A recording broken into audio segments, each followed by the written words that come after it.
of the government's vaccine Taskforce.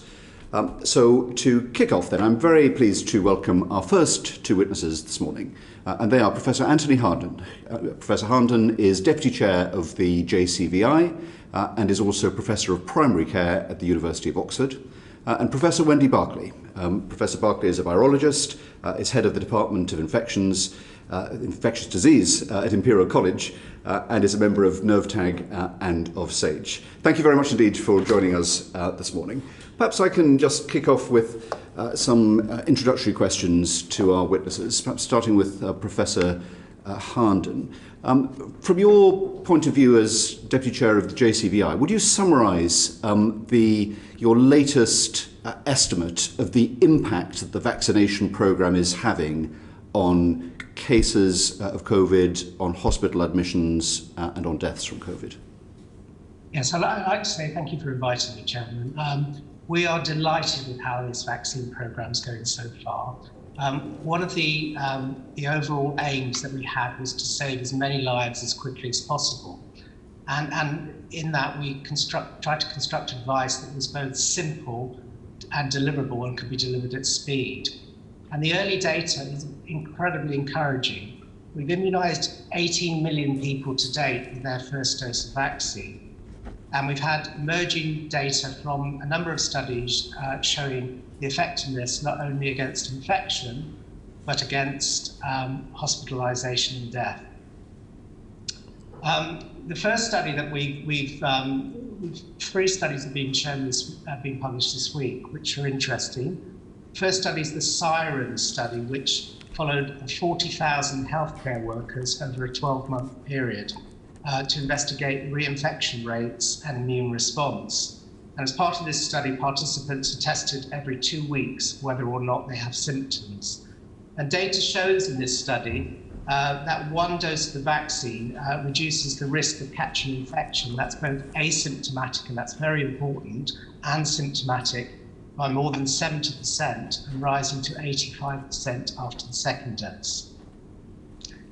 There's routine testing from Public Health England, which also shows that one dose is about 57% effective.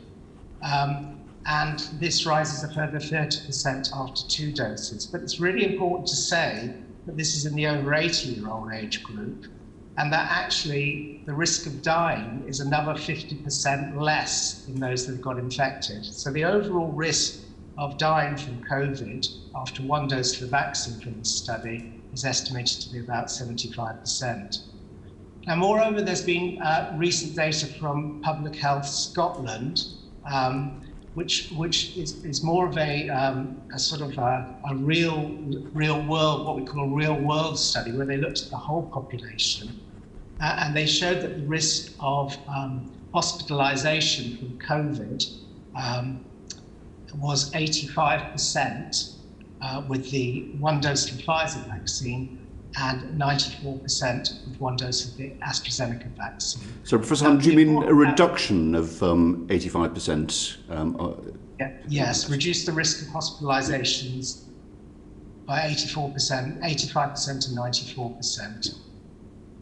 So these are really, really encouraging data. Of course, you know, they are very early data, and it's important to realise that the data from Public Health England, both in their Siren study and their community testing study, are based on the Pfizer BioNTech vaccine, because of course the Oxford AstraZeneca vaccine was introduced at a much later stage. So the Pfizer BioNTech vaccine was introduced at the beginning of December, and the Oxford AstraZeneca at the beginning of January.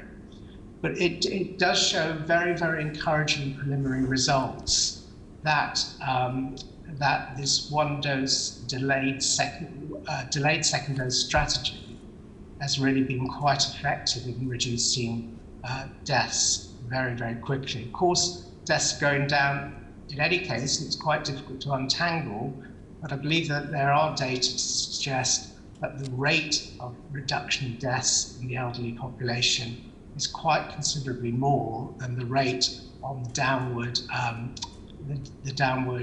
bit of the wave in the first wave.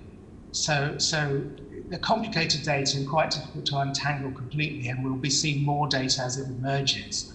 But everything that we see so far is very, very promising indeed. Thank you. Well, we'll go into a bit more detail with my colleagues, but on the AstraZeneca vaccine, obviously we know that it started late, but what is the latest information, what are the latest figures you've got in terms of its impact?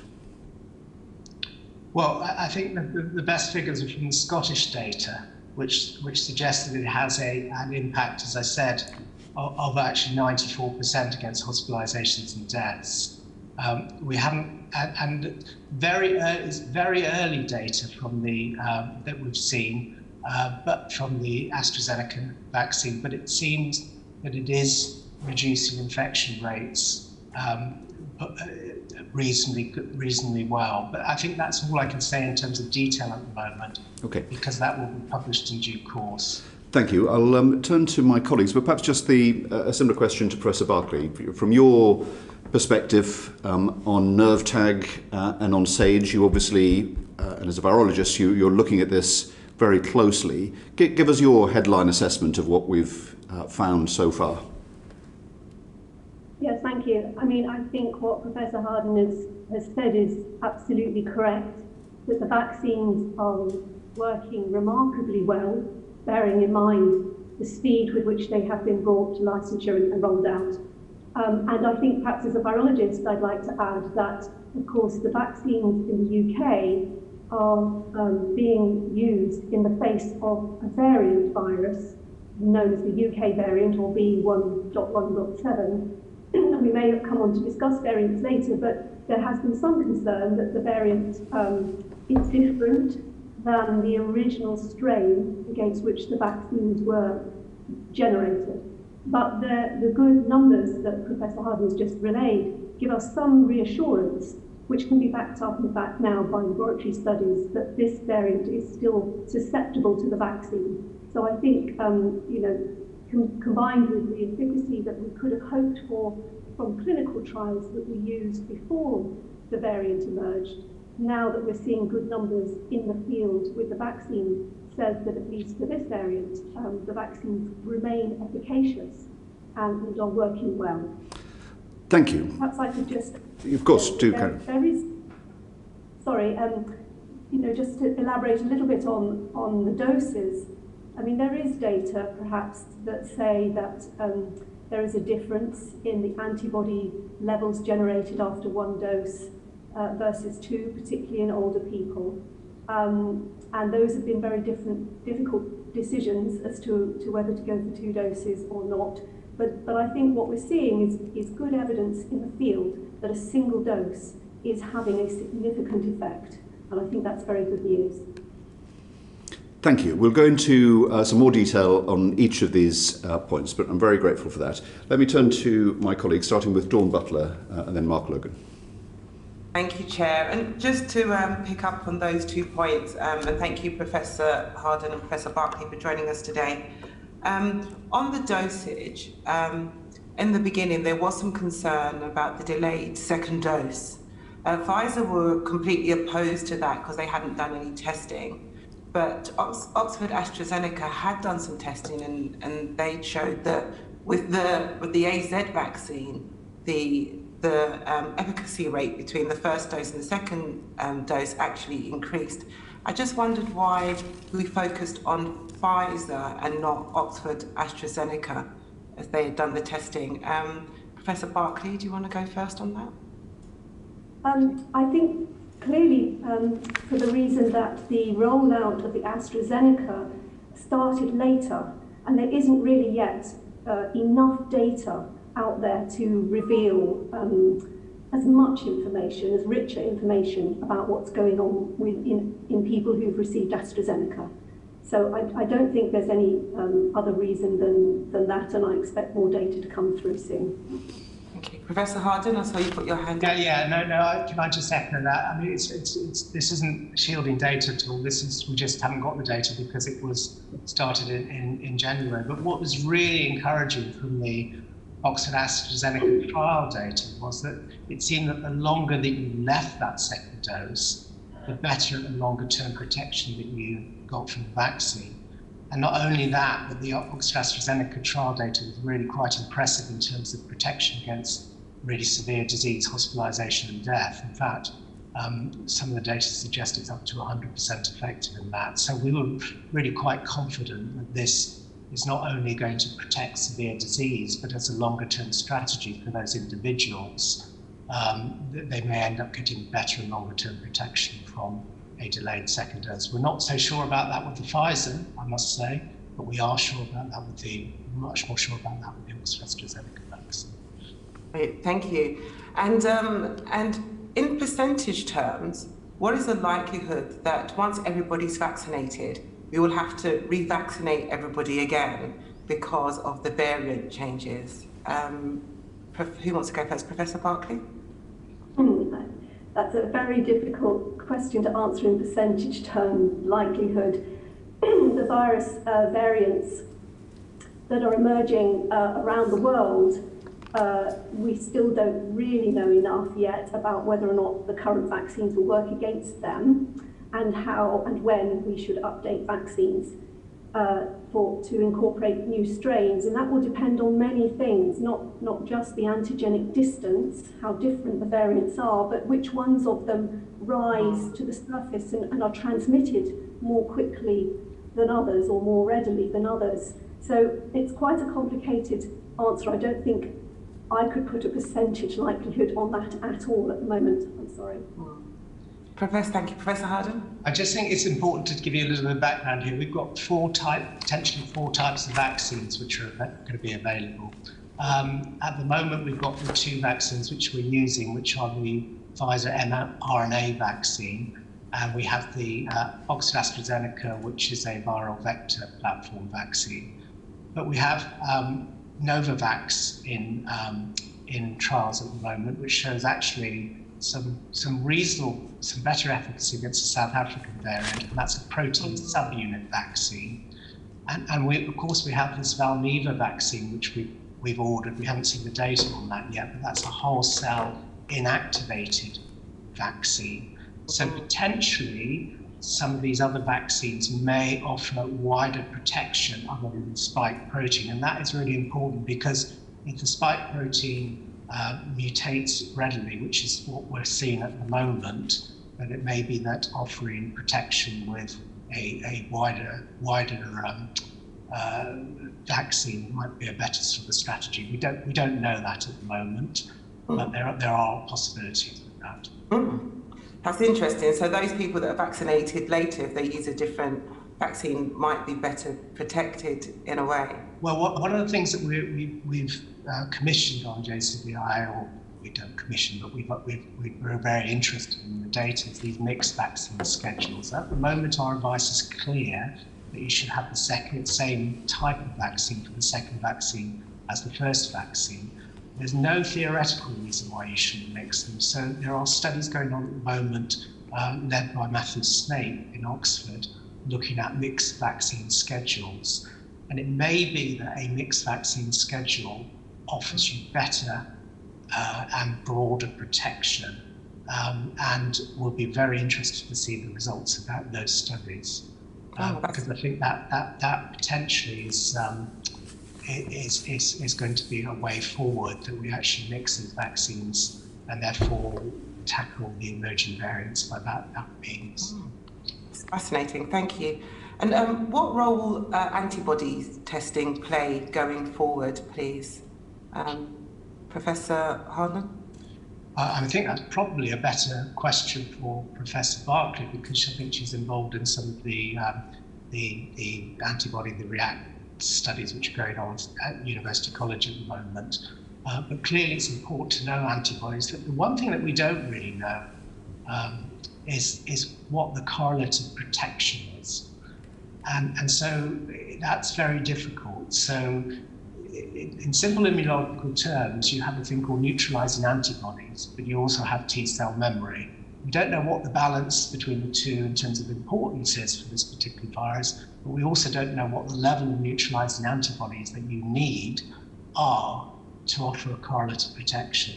So hopefully that sort of information will come as we as we roll out these vaccines and see further immunological studies. But I think probably Professor Barclay's more expertise in that area than I have. Professor Barclay, antibodies testing?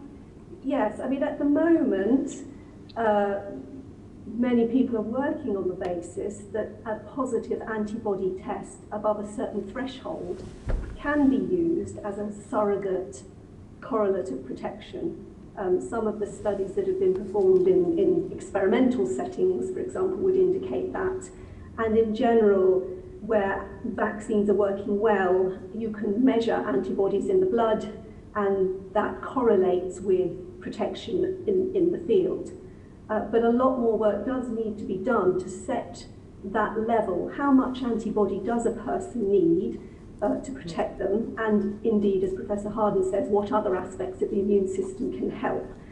The problem with the other parts of the immune system is that they are a lot more difficult to measure. Whereas antibodies are fairly easy to measure. You can take a simple blood test or even sometimes other body fluids such as saliva and find antibodies that could potentially give you an indication of whether a person was likely to be protected. So I think there's a big piece of work going forward to try to understand how to correlate protection with antibody level.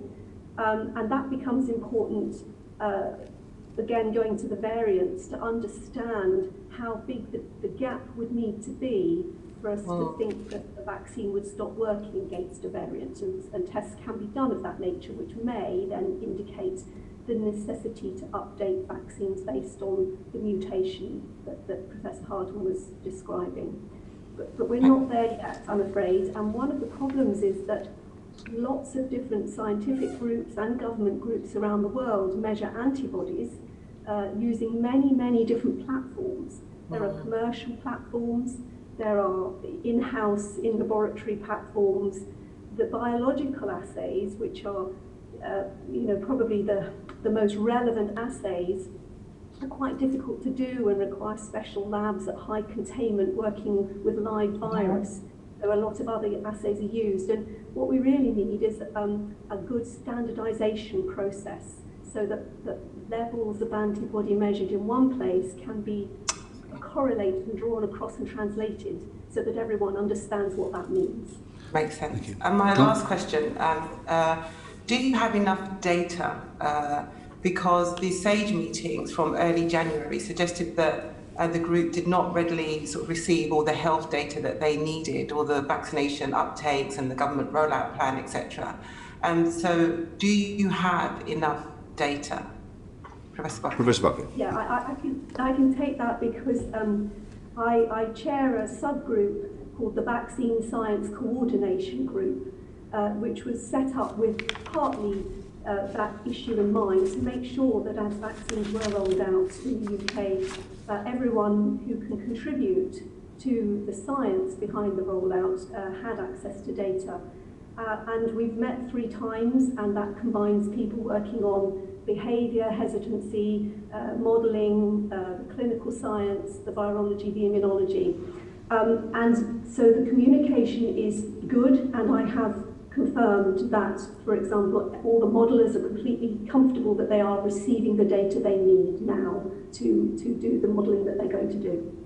Cool. So on time, there's no lag or delay. You have the data that you need on time, no problems.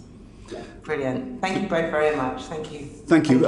On that point, Professor Barclay, so the modelling behind the roadmap that was released on Monday, does that reflect the up-to-date evidence of the efficacy of the vaccines and the pace of rollout? I believe it does. I have checked specifically with the SPI-M group and the Secretariat that they had all the data and information they needed. I am not a member of SPI-M, but before I came and gave evidence here today, I did reach out to the SPI-M Secretariat and check that they had received everything that they needed. And do you know, through the inspection of their work, whether they've based it on the current, the most up-to-date information? I have not seen their background workings, so I don't know that. I could go back and ask them and check and bring that back. Okay, we might come on to that.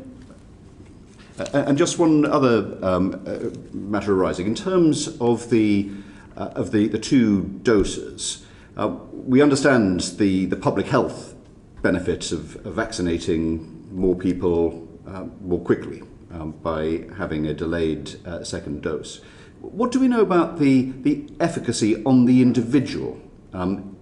Does that have an appreciable impact on it, Professor Barclay? Are you asking about one dose versus two doses? Well, the timing of the dose. In other words, if you were to have the second dose at 12 weeks rather than 3 or 4 weeks, that is good for public health reasons, we completely understand. Does that make a difference to the ultimate efficacy of the inoculation that you've had? We don't have information on that because really the clinical trials didn't test for that. We do have data which was certainly, I think, seen by JCVI very early on about the antibody responses that from Oxford AstraZeneca vaccine in particular, where in fact the overall antibody response was better in people who had a delayed second dose compared with the 3 to 4 week second dose. And therefore, in the longer term, it may well be that the protection is better by delaying the second dose. But that sort of analysis has not been carried out by Pfizer, for example, as a vaccine manufacturer, and it's not available. But clearly, work looking at that at the moment in the UK and in the real world will reveal whether or not that's also the case for the Pfizer vaccine. Okay, thank you very much indeed. I'm going to go to Mark Logan and then Zara Sultana. Thank you, and good morning, Professor Harden and Professor Barclay. It was just something actually that my colleague Dawn had asked in relation to vaccination, and I suppose this time around it's taking us about 6 to 7 months to roll out the vaccine and meet most of the adult population. I mean, does that mean that going forward that this will be different than the flu jab that usually we just have for a couple of months, 2 or 3 months during the winter months? Do you expect the COVID-19 vaccines to just be an ongoing thing that happens all year round? Shall I try and answer that? I mean, that's a very difficult thing to predict. Clearly, we're in the middle of a pandemic at the moment, and the priority was to roll out to the whole of the adult population as quickly as possible. And I think that's been very successful so far and will continue to be successful provided we keep the programme simple and deliverable. In terms of looking forward to what actually happens in terms of booster vaccinations, it's something that Jason and I will consider very carefully. And that depends really on the epidemiology of the coronavirus, both in the UK and worldwide at that point, and the emergence of variants. It's likely that this is a winter illness because we know that it's a virus which likes indoors rather than outdoors. And so it may become a cyclical winter phenomenon, and it may be that we have to immunise every year with a booster dose, which is of the coronavirus vaccine, which is tailored to the variant strains which are circulating at the time. But I think that's all a bit speculation at the moment, and it's something that we will look at very, very carefully over the next few months, because obviously it has implications for this autumn and winter of 2021. Thank you. Professor Barclay?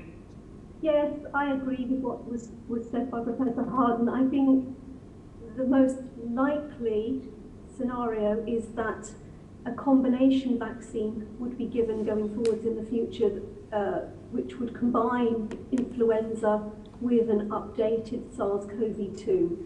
But that really is crystal ball gazing to an extent. I think the next year will really tell us much more about how the epidemiology of this new coronavirus will settle down and how quickly it might mutate and necessitate vaccine updates, and how long the immunity immunity from the current vaccines that we're going to roll out to a large proportion of the UK population will last, and therefore how necessary it will be to give boosters. So there's a lot of unanswered questions. We're really in new territory here.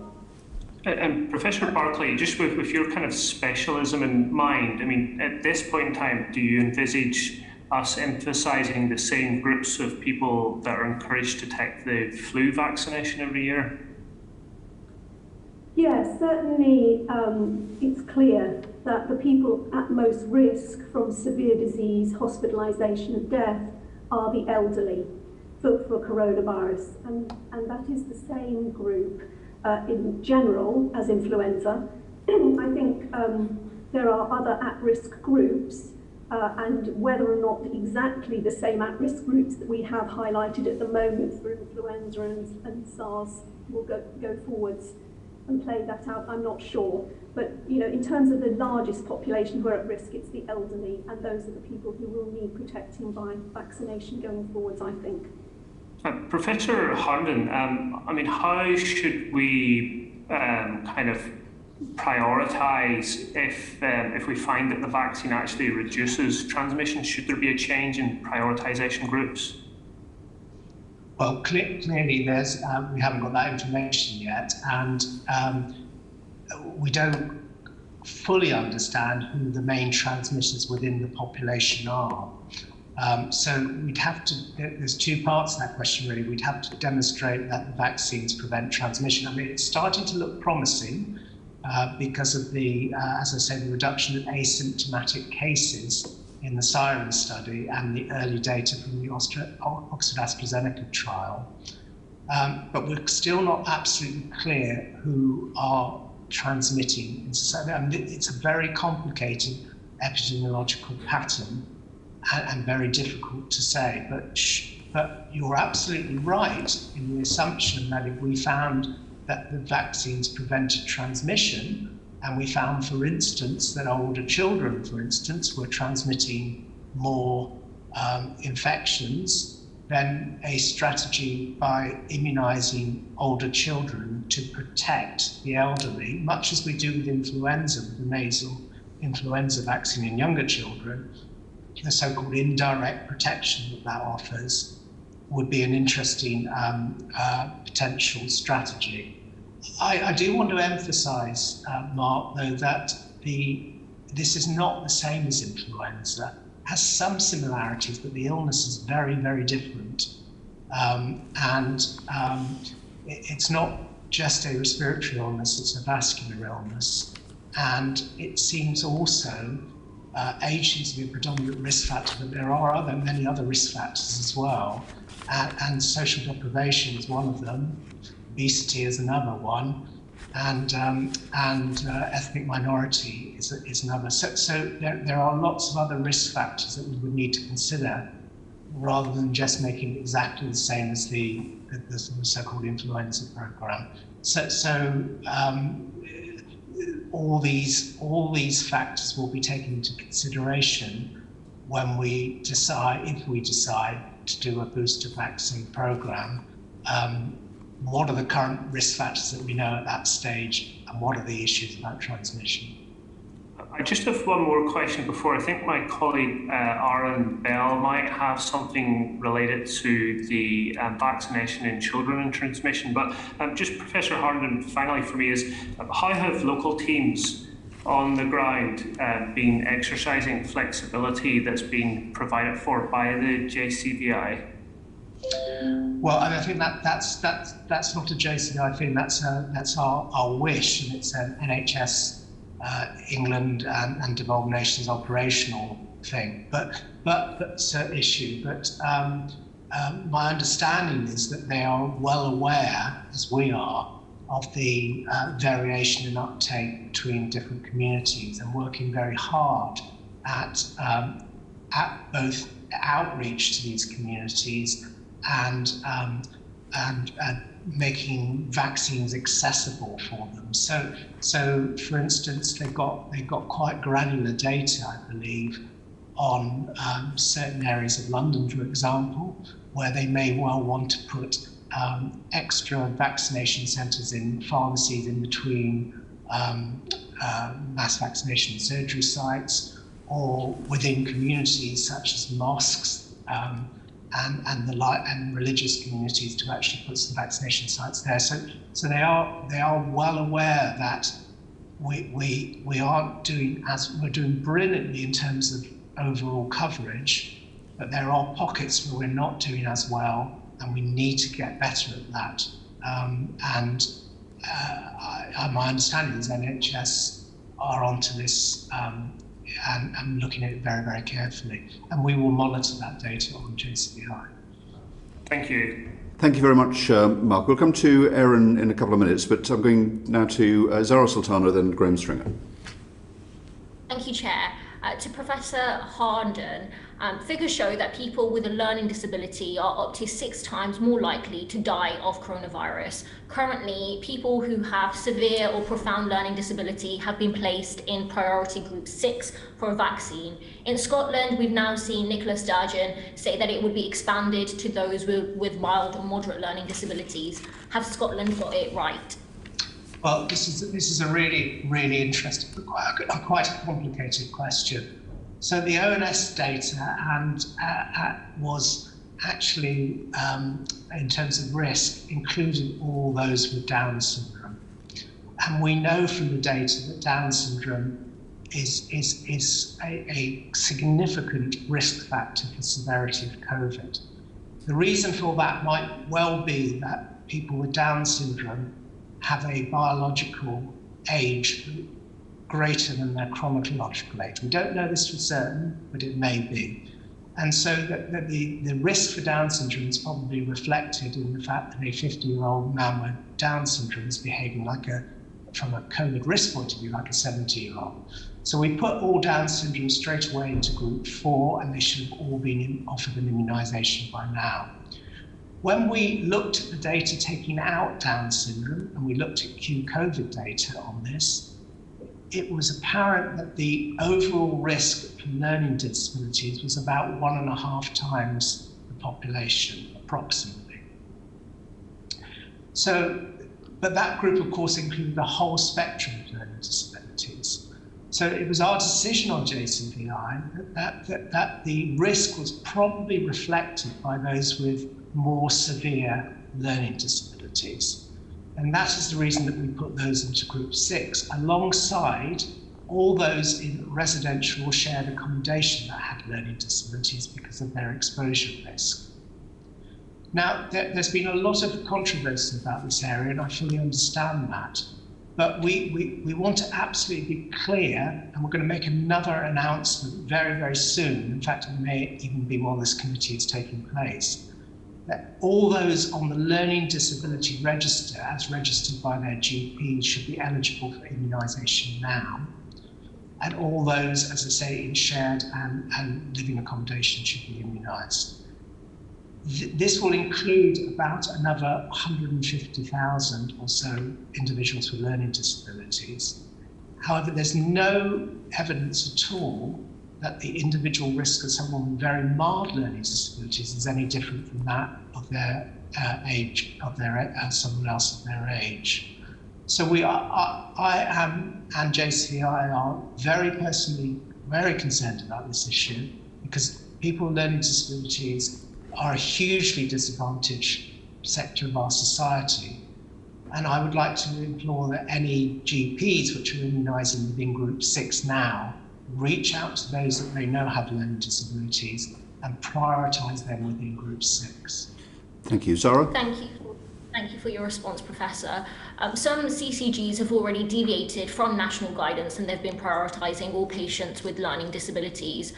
My question is, should it have been left to CCGs and GPs, considering the severity of learning disability conditions isn't usually noted on GP records, and actually this might lead to a postcode lottery? Well, there's the health service is a fantastic organisation, but there are inequalities within the health service, as we all know, and we wanted to give this guidance in a very, very loose sort of way, because we realised that there were going to be operational difficulties on the ground. And so our guidance was quite clear, really, that operationally people could interpret this how they wanted to, but that we felt that the more severe end of the spectrum of learning disabilities is where the risk was. Now, it's a little bit like the asthma analogy, if I might bring that in, is that, of course, asthma is a continuum, as is learning disability. And the higher end of that asthma risk is risk for COVID, as is the higher end of the learning disability, whereas the lower end of the asthma and the lower end of the learning disability are no more at risk than the general population. It's where you draw that line. And it's very, very difficult to define. And so on JCVI, we just felt that saying the more severe learning difficulties should be immunized within group 6 and left it up to people at operational level to interpret how they defined more severe learning difficulties was the most straightforward way of doing it. But I do accept that has led to some inequalities throughout the country, which is why I'm saying now publicly that I think that all those on the learning disability register should be immunised now. Thank you. Just a quick question about who makes up the JCVI. Do you have people who work in the kind of learning disabilities background who are professionals in that sector? Is there representation of people from marginalised backgrounds in general? Well, I mean, I suppose in many ways although I'm a professor of primary care in Oxford, I am a working GP. And in many ways, the committee consists of a lot of very expert vaccinologists, immunologists, health economists, mathematical modelers. But it does include me as a GP who understands some of these issues. And it does include a nurse representative as well who is understanding of these issues. So I think, like every committee we could do with being more diverse, I accept that. But I think the committee as a whole functions very well with a blend of people with science background and understanding of science, but also understanding of the practicalities and the issues on the ground. Thank you. Schools have been described by the Prime Minister as vectors of transmission, and the National Education Union's analysis of DFE stats on the impact of the coronavirus on the school workforce has found that the rate of infection amongst primary school teachers and secondary school teachers is 1.9 times higher than the general population. With schools planned to reopen in the next few weeks, phased returns in the devolved administrations, but a kind of big bang reopening in England, did the JCVI consider vaccinating teaching staff ahead of the reopenings? So we've had a look at this data for phase 2 of our programme. We've been quite clear that phase 1 of the programme is our first 9 priority groups, which included 99% of all hospital deaths. Now, of course, teachers form quite a large part of that group because any teacher over the age of 50 or any teacher with an underlying health condition is eligible for vaccination as part of phase 1. Phase 2 we're looking at the moment and have made some deliberations which will go to government. It's quite important that I state that we are an advisory committee. We do not set policy. We look at the data, and we looked at the data very carefully on this. And actually, when you look at the Office of National Statistics data, particularly that school survey of infection data, it doesn't suggest that teachers are any more at risk of acquiring infections from coronavirus than any other member of the population. And in fact, there are other occupational groups which are usually more at risk than teachers. So in terms of infection and in terms of disease, there isn't a strong scientific argument to immunise teachers outside those age 50 or those with underlying health conditions. So then it becomes a political decision, which is why JCVI have decided that we'll be steering our advice based on the science, and it will be up to you as politicians to decide on what you do in terms of teachers. But I would say that one of the key reasons that this program has been so successful is because it has been simple. it's been deliverable, and it's been rolled out very quickly, and people understand it. And if you start picking out certain groups, it will make it more complicated. And the risk of doing that is slowing the program down. We slow the program down, then it may be that some people will be exposed to virus and actually suffer harm that wouldn't have been otherwise. So these are really difficult decisions. And there is a certain amount of equity and fairness in this, because we know, for instance, that people that work, for example, in processing plants, where they're in closed environments without ventilation, with great amount of noise and having to shout, are quite a lot more at risk than teachers who, with the children, are wearing masks and have adequate ventilation. So these are difficult decisions, but I think ultimately we need to stick with the science, and you politicians need to decide the other things.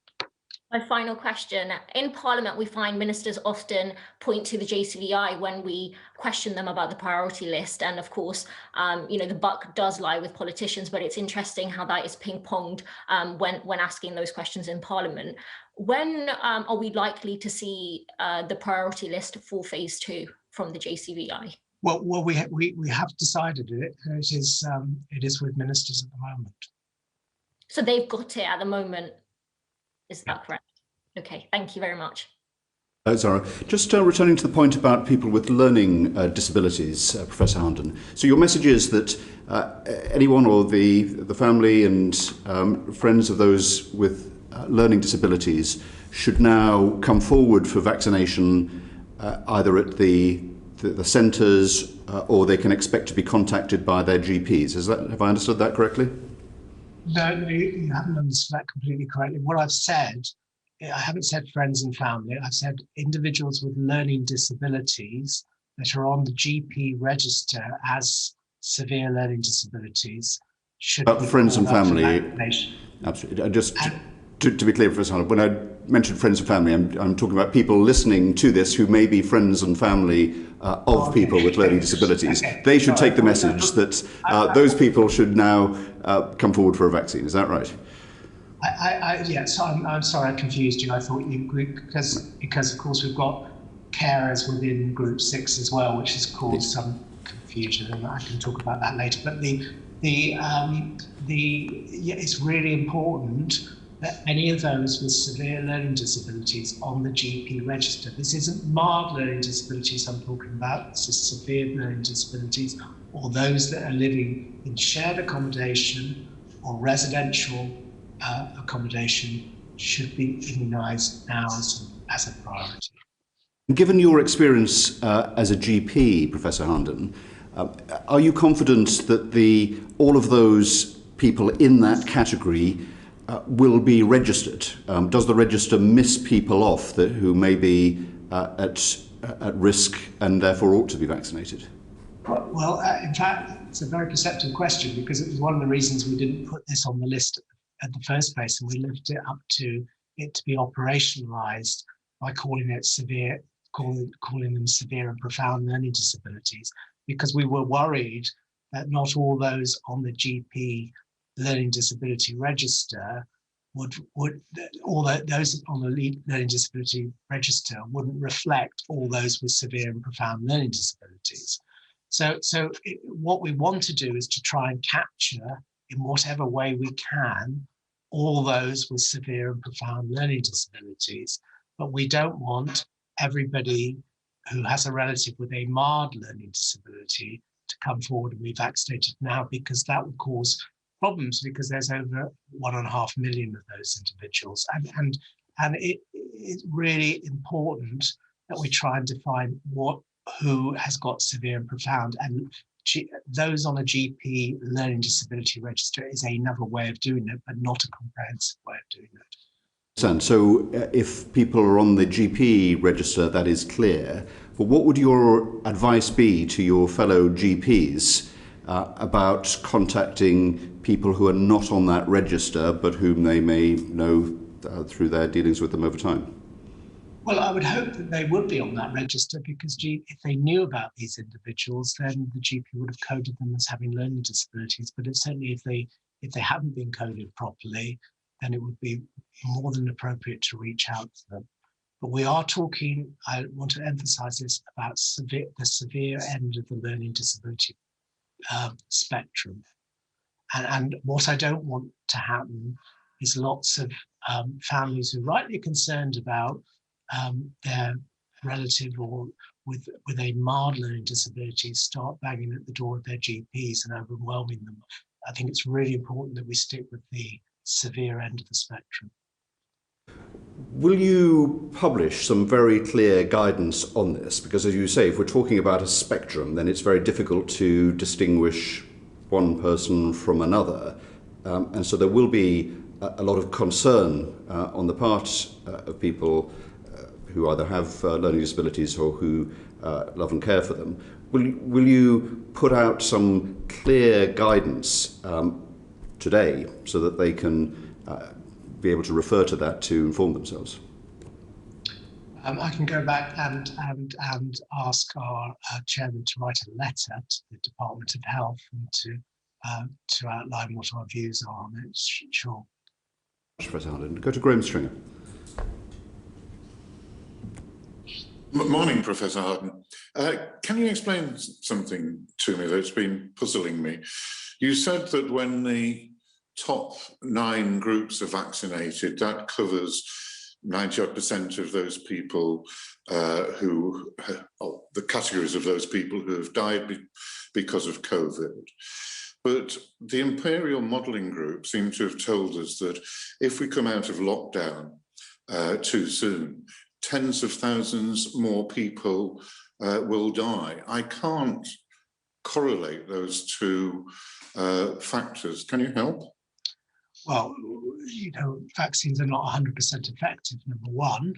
So people who are vaccinated still have risk of infection and severe infections. Number two is that the data was based on mainly on wave 1, because when we decided phase 1, it was based on wave 1 data. And we do know that there are pockets of these new variants and things. So it's more than possible that with transmission within the community, that other people will get exposed and will lead to more deaths. So I think it's really important to remember that this is a two-pronged process. Vaccination is incredibly successful, but it's only one part of the process.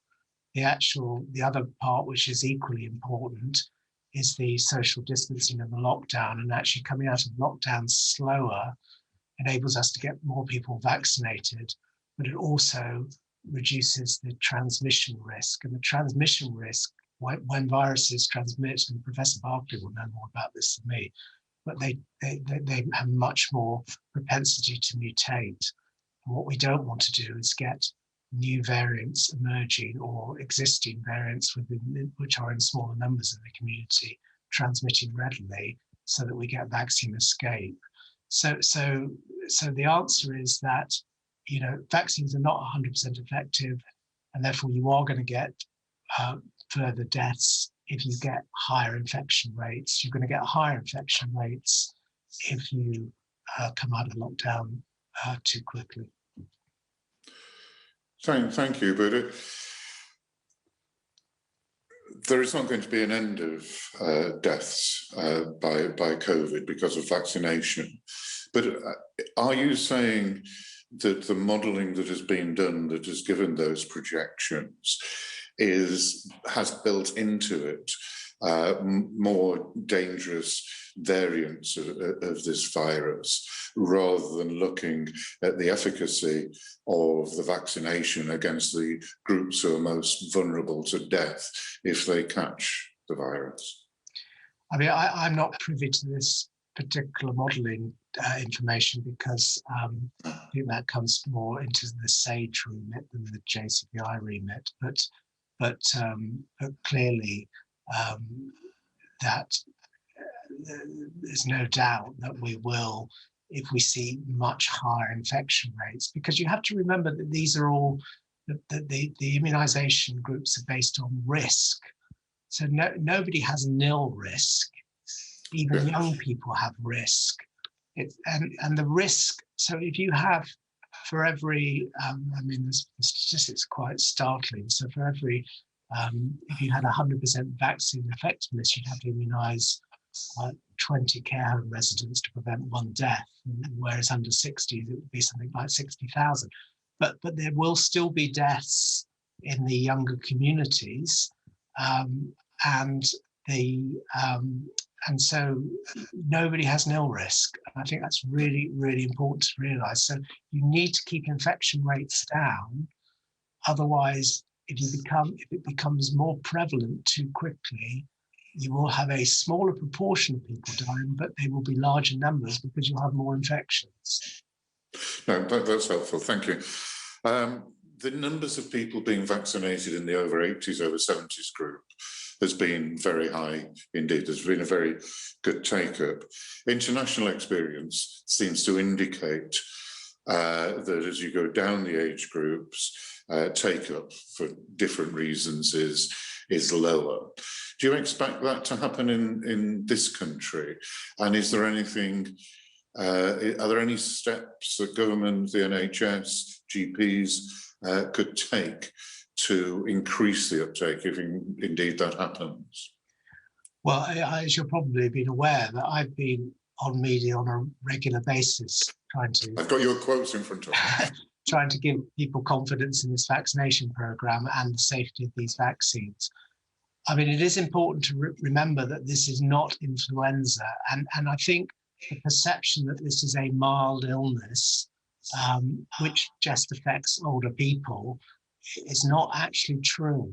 There are many, many younger people throughout society that have been incredibly affected by this virus and actually have had symptoms. We haven't even begun to talk about symptoms like long COVID, and which younger people can get. So I think it's really important that some clear messages come out from not only JCVI, but the health professional community, who will lead by example by being immunised, number one, who will communicate simple and clear message about the importance of this vaccination and the safety of this vaccination. People are concerned about safety, but of course, as we roll out millions and millions of doses, we become even more confident about the safety of these vaccines, because we know from previous vaccine history that most of the major safety signals for a vaccine come out within the first 3 months, and we're not seeing those safety signals at the moment. So it's a combination of communication, leading by example, reassurance about safety, and information to be absolutely clear that this is not a benign illness, that it's a really, really very nasty virus. And then, of course, there's the other issue that, you know, young people like traveling, and it's almost inevitable that countries outside the UK, independent of what the UK decide, will want vaccine passports.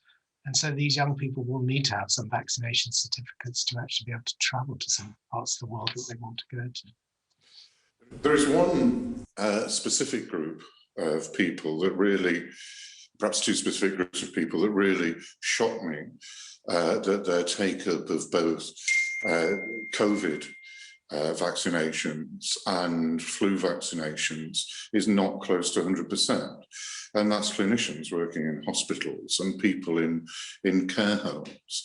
I mean, there's been a study in Leicestershire showing really rather low take-ups amongst doctors. When this committee did an investigation into flu, again, the take-up of flu vaccinations was low. And that means that clinicians, people working in care homes, could actually be killing the people in their care and their patients. Do you think it should be a professional qualification or professional standard that people working in these situations have to have the vaccinations? Well, I mean, it's an interesting, very interesting point. Surgeons require hepatitis B vaccine to operate, certification, so that they don't transmit hepatitis B to their patients. I don't think we're quite there with COVID. We do know from the COVID vaccination, I don't know where your figures come from, but actually doctors are one of the highest uptakes of vaccine. There's great. There's a particular study done in Leicestershire, and sorry, I think the national data suggests that over 90% of doctors, it's about 80% of nurses, and 66% of care home staff, where we do have a problem in terms of vaccine coverage. I think what you're saying is occupational compulsory vaccination. Again, I think we've never gone along the route of compulsory vaccination in this country. And I think it's something that we would need to debate more at a political level. But I mean, there could be an argument, I agree, that if these vaccines prevent transmission, then actually, and it was one of our rationales for putting frontline healthcare workers in priority group 2, was that not only were they their exposure risks, but they were treating lots of vulnerable older people who could potentially get the virus from them, would need to have some considerations. So I don't know where we're going with this at the moment. It certainly wouldn't be a JCVI decision to make it compulsory. But again, it's something which maybe is a political consideration. No, it's clearly a government decision. I was interested in your views. My final point is that for cultural reasons, some religious groups, some ethnic groups have very low take-up of the vaccine. Do you have any particular advice to give to government on how take-up amongst those groups could be increased?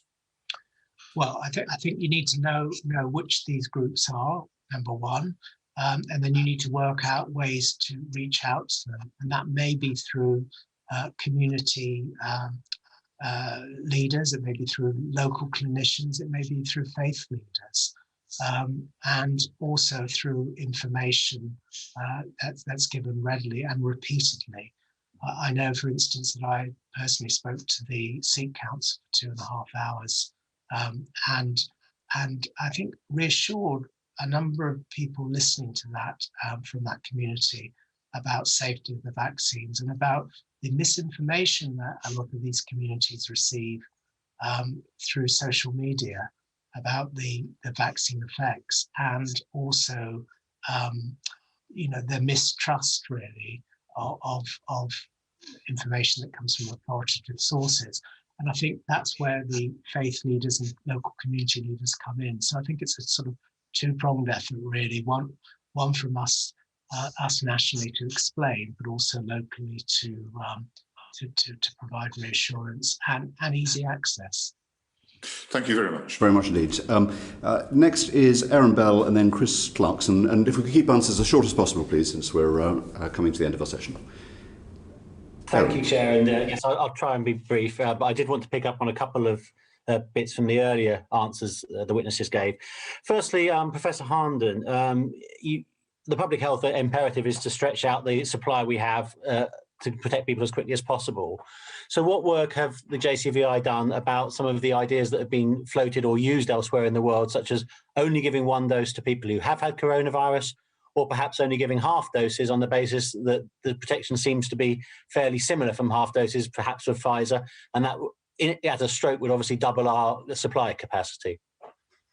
Yeah, I mean, I again, interesting information. We haven't decided that because we're just not secure enough about the not giving that second dose because we think it's important for longer term protection. However, the issue about people that have been previously exposed is an interesting one. One of the, as I say, I keep going back to the reason that we've been so successful is because we made it simple and easily deliverable. If you start having to test people to see whether they've got COVID antibodies before you give them the immunization, you immediately complicate the immunization program quite considerably, and therefore that you reduce the speed of rollout. And so it's been our assessment that although this is a very interesting scientific question and may well be right that you only need 1 dose initially if you've already been primed by a natural infection, we don't think practically at the moment that's a very straightforward way of delivering it. And we don't think we've really got enough evidence to say that that is the right thing to do. So that's one. In terms of the half dose, again, interesting, the the half-dose data that came from Oxford AstraZeneca was actually, we think, complicated by the fact that those that received the half-dose initially actually had a delayed second dose. And maybe it was the delayed second dose that was giving the protection rather than the half dose. In fact, MHRA licensed the vaccine on the basis of 2 standard doses. So I don't think that it will be helpful. And the other third point, which is really important, is actually it's not vaccinator capacity that's the problem, it's supply that's the problem. So that would, I agree, that would be more in favour of the argument of splitting the doses, but I think it would be against regulatory approval, and we don't really have the data to suggest that at the moment that would be the right way forward, but it may be a future option. Thank you. On vaccinating children, which Mark Logan referred to earlier, Professor John Edmonds of SAGE said at the weekend that the argument, there is an argument for turning to children as fast as we can. Obviously, we don't have trial data yet. Professor Barclay, first, do you agree with that assessment? And then to Professor Harnden, is the JCVI, has it done any preparatory work on when children will be prioritised if they get the safety data that we need? Professor Barclay first. I agree with the fact that we need to consider vaccinating children, but I'm not aware of any trials or data about the efficacy of the vaccines in children and what they do. So I would want to see some trial data first to reassure me that was a good thing to do. And I think it really does hinge on knowing with a surety that it's transmission, that the vaccines are preventing transmission. We're beginning to see some good signals that suggest that's the case, because the number of infections picked up, for example, in the Siren study is lower in vaccinated healthcare workers. So if you reduce the number of infected people, then there should be less transmission. But that's a very early signal on one particular cohort. And I think that we need a little bit more data before we're assured that the vaccine policy, which was originally designed to reduce severity and protect people from severe illness, hospitalization and death, which should shift in quite a major way to begin to think about interrupting transmission. So I think it's a good idea, and we need to start putting things in place like those trials and those studies to affirm ourselves that that's what we would do. And I think perhaps it's perhaps more of a long-term option here than what we're currently engaged with.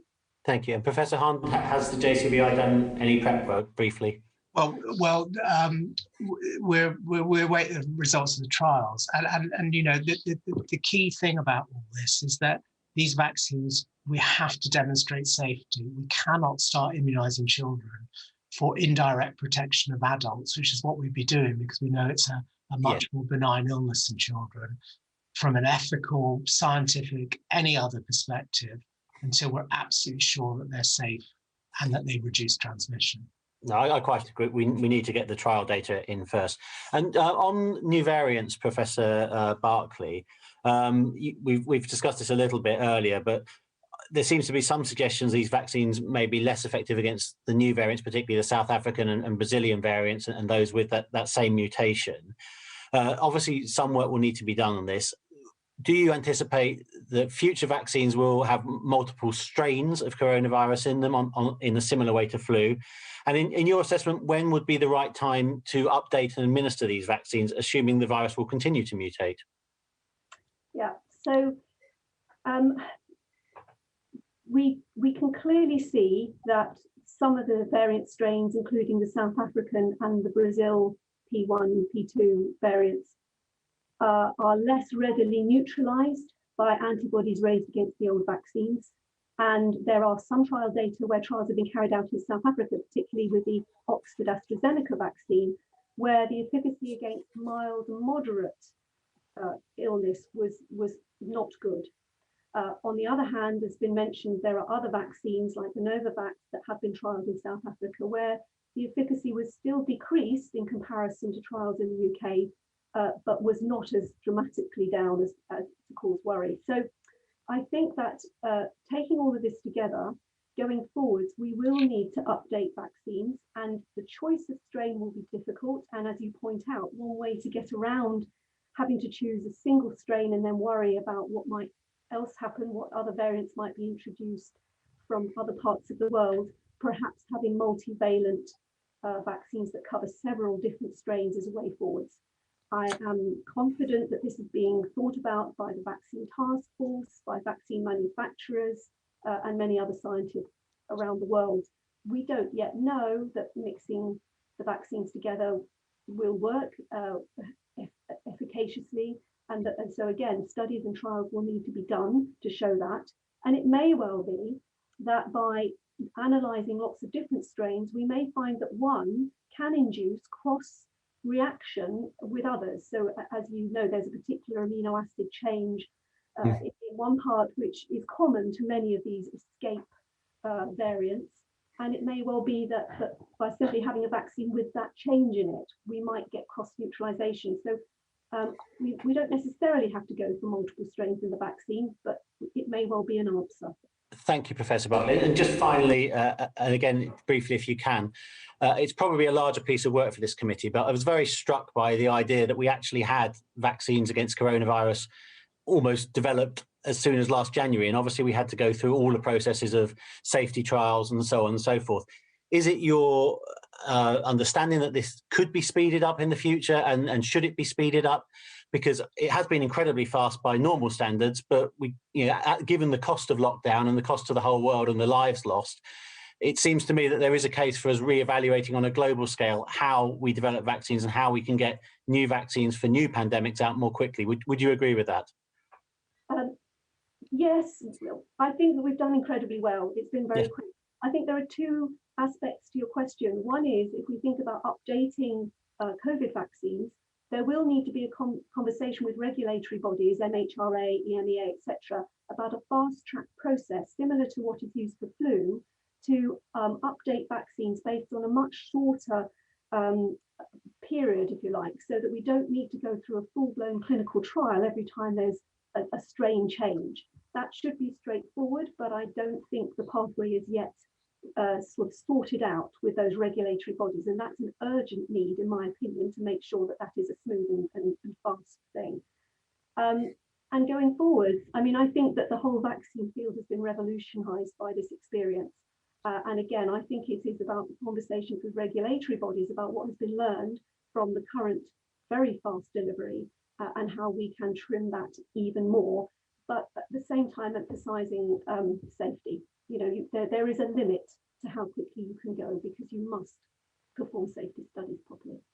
Thank you. Thank you both. It's been very helpful. Finally, Chris Clarkson. Thank you, Chair. Lastly, I'd just like to talk to non-pharmaceutical interventions. So modelling from Imperial College suggests that to start lifting restrictions from next month, we need to be averaging around 3 million doses a week. Some sources are suggesting even higher numbers, up to 6 million. So firstly, I wanted to ask both witnesses, how feasible and sustainable is that? And then secondly, how much should we be allowing the rate of vaccinations to guide our response to lifting restrictions? Harnden, briefly, if you would, please. Yep. Can I start? I mean, I think all these are feasible. I think we've got a good vaccinator capacity. The question is about supply, really, and if we've got enough supply, we will be able to vaccinate. I refer back to my original answer about vaccination not being the only way out of this pandemic. We must go slowly. And the reason is because we want to keep transmission down and we want to keep infection rates down. And if we don't, we will lose all the benefits of those vaccines that we've acquired over the last few months, and will continue to acquire, because we will give the environment for new variant strains to emerge and have vaccine escape. So it's really, really important that we don't rush this. And so I sort of welcome this gradual unlocking down. Professor Barkley? Yes, very briefly. I think that the question refers more to operational and vaccine supply issues than any wish not to go faster with vaccine rollout. And absolutely agree that there is more to this than just vaccines. Vaccines are going to give us confidence that we're protecting the vulnerable people in the community, but we absolutely have to get the amount of virus in our community down. Otherwise, we will have big, the virus will come back, and that gives it the opportunity to escape within our own country. Thank you very much. So Jackie does it now.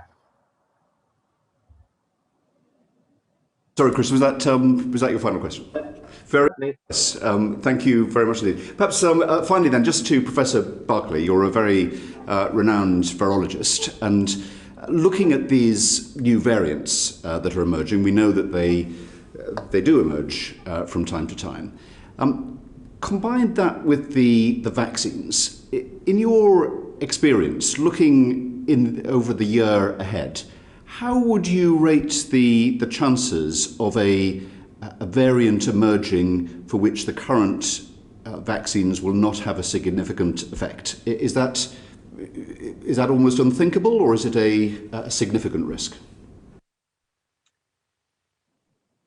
I think the evidence is showing us that some of the variants are less well controlled by the vaccines, but vaccines work in a combination of ways. First of all, they produce antibodies with a polyclonal response, which see lots of different parts of the virus, even the spike protein, which the vaccines hone in on, has several different patches of vulnerability, if you like, that the polyclonal response, all the different antibodies that a person makes when they get immunized are to different parts of that protein.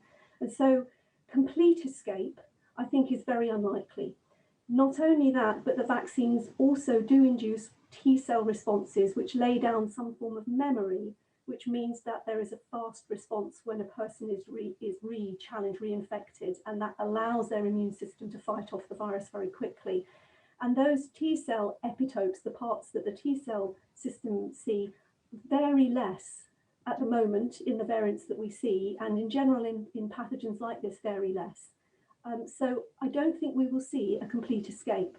I think that what we will see is that we'll see a gradual loss of efficacy, and at some point we will need to make a decision about how low does that mismatch go before we need to update the vaccine. Thank you very much indeed. That was very clear and reassuring. We're very grateful to you, Professor Barclay, and to Professor Harnden for your evidence and guidance to the committee this morning. We very much appreciate all of the work that you're doing on behalf of the country and indeed the world in your scientific endeavours. Thank you very much indeed. We'll now move on to the next panel of witnesses, whom I'm pleased to welcome.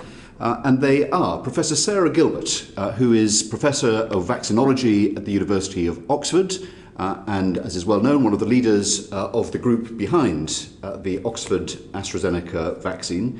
Welcome back to the committee, Professor Gilbert. We're pleased to see you. Also very pleased to have Dr. Philip Dormitzer. Dr. Dormitzer is the Vice President and Chief Scientific Officer of Viral Vaccines at Pfizer. Thank you for joining us today. And Madelaine McTernan, who is the Director General of the government's Vaccine Taskforce. And I'm also pleased to see on the line and welcome Nadine Zahawi, as is well known, the Vaccines Minister.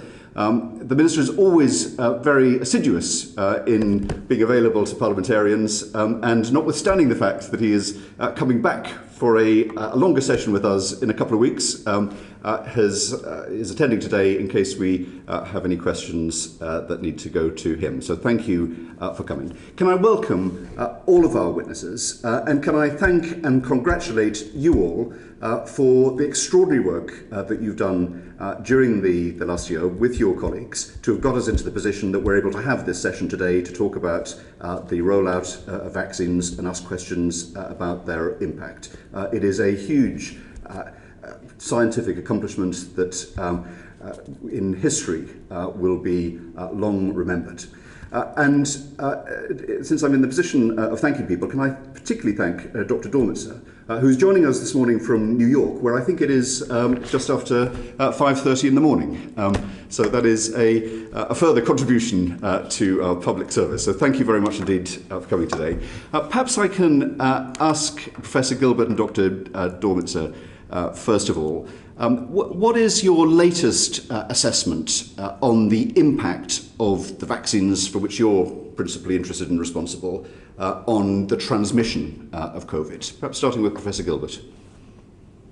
Thank you. Well, I'd just like to say that looking back to the first time I came to talk to this committee, we have moved on such a very long way. When I first came to talk to you about what we hope to do with vaccine development, it was about our plans and our hopes and our need for funding.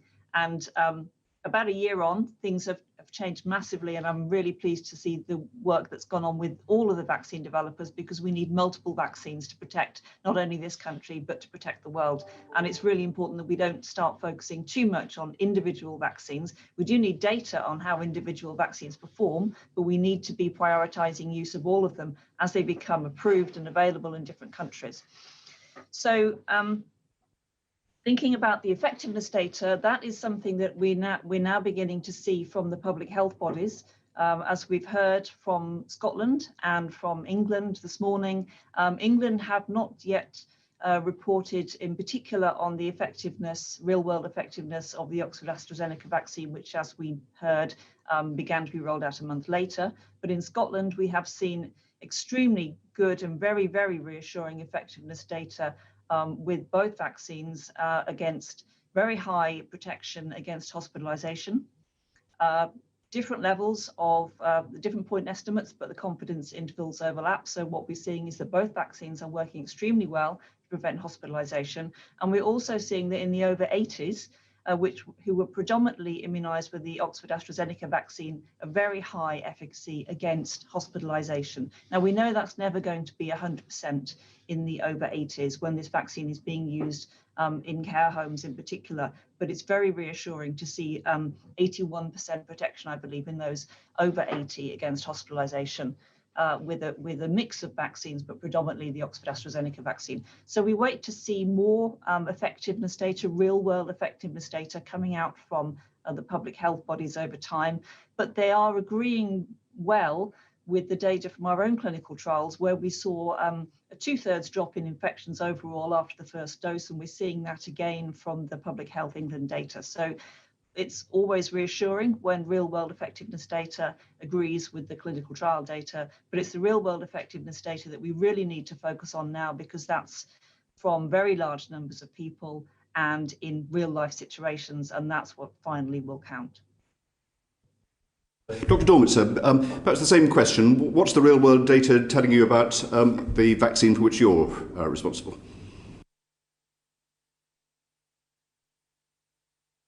Muted, Dr. Dormitzer. There we are. Yeah. So the real-world data are just starting to come out now, particularly from the UK and Israel are the first places where we're starting to see those data. And as Dr. Gilbert said, it's very gratifying, because what we are starting to see is that the efficacy that was seen in controlled phase 3 trials is now being reflected in real-world effectiveness, with remarkably similar numbers, actually, coming out of those early studies. The early studies start to give us some information that go a little beyond what we could say based on the efficacy data. For example, in both the UK and Israel, many of the early studies are being done among healthcare workers. And these are people who are monitored closely enough that in addition to getting information on prevention of illness, you do pick up asymptomatic infection in these people because they work in healthcare facilities. And we're starting to see the first indication that, in fact, there is some impact of vaccine on infection as well as on disease. It's not yet the robust, well-controlled data that we have for efficacy against disease. We're starting to see hints of that. Very much indeed. And in terms of looking at that data, have you formed a view from the research as to what is the optimal interval for the 2 doses of the Pfizer vaccine? No. So we have controlled data on a single interval. and that is 21 days. So in terms of robust information on efficacy and data that will emerge on duration, it will come from that interval. Now, effectiveness data, or as opposed to controlled clinical trial data, will start to come up from all the ways that people are in fact using the vaccine.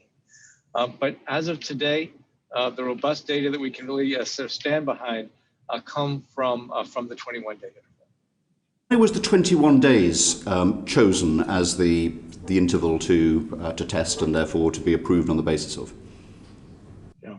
At the time that decision was made, we had two sorts of information. We had animal testing that we had done at that time, and we had general knowledge of typical intervals for vaccines, because you do have to pick an interval or a limited set of intervals to start the studies. So it was a best judgment on an interval that would both give an effective boost and would also get protection early in the pandemic, so we didn't have a very long time to wait before protection was observed.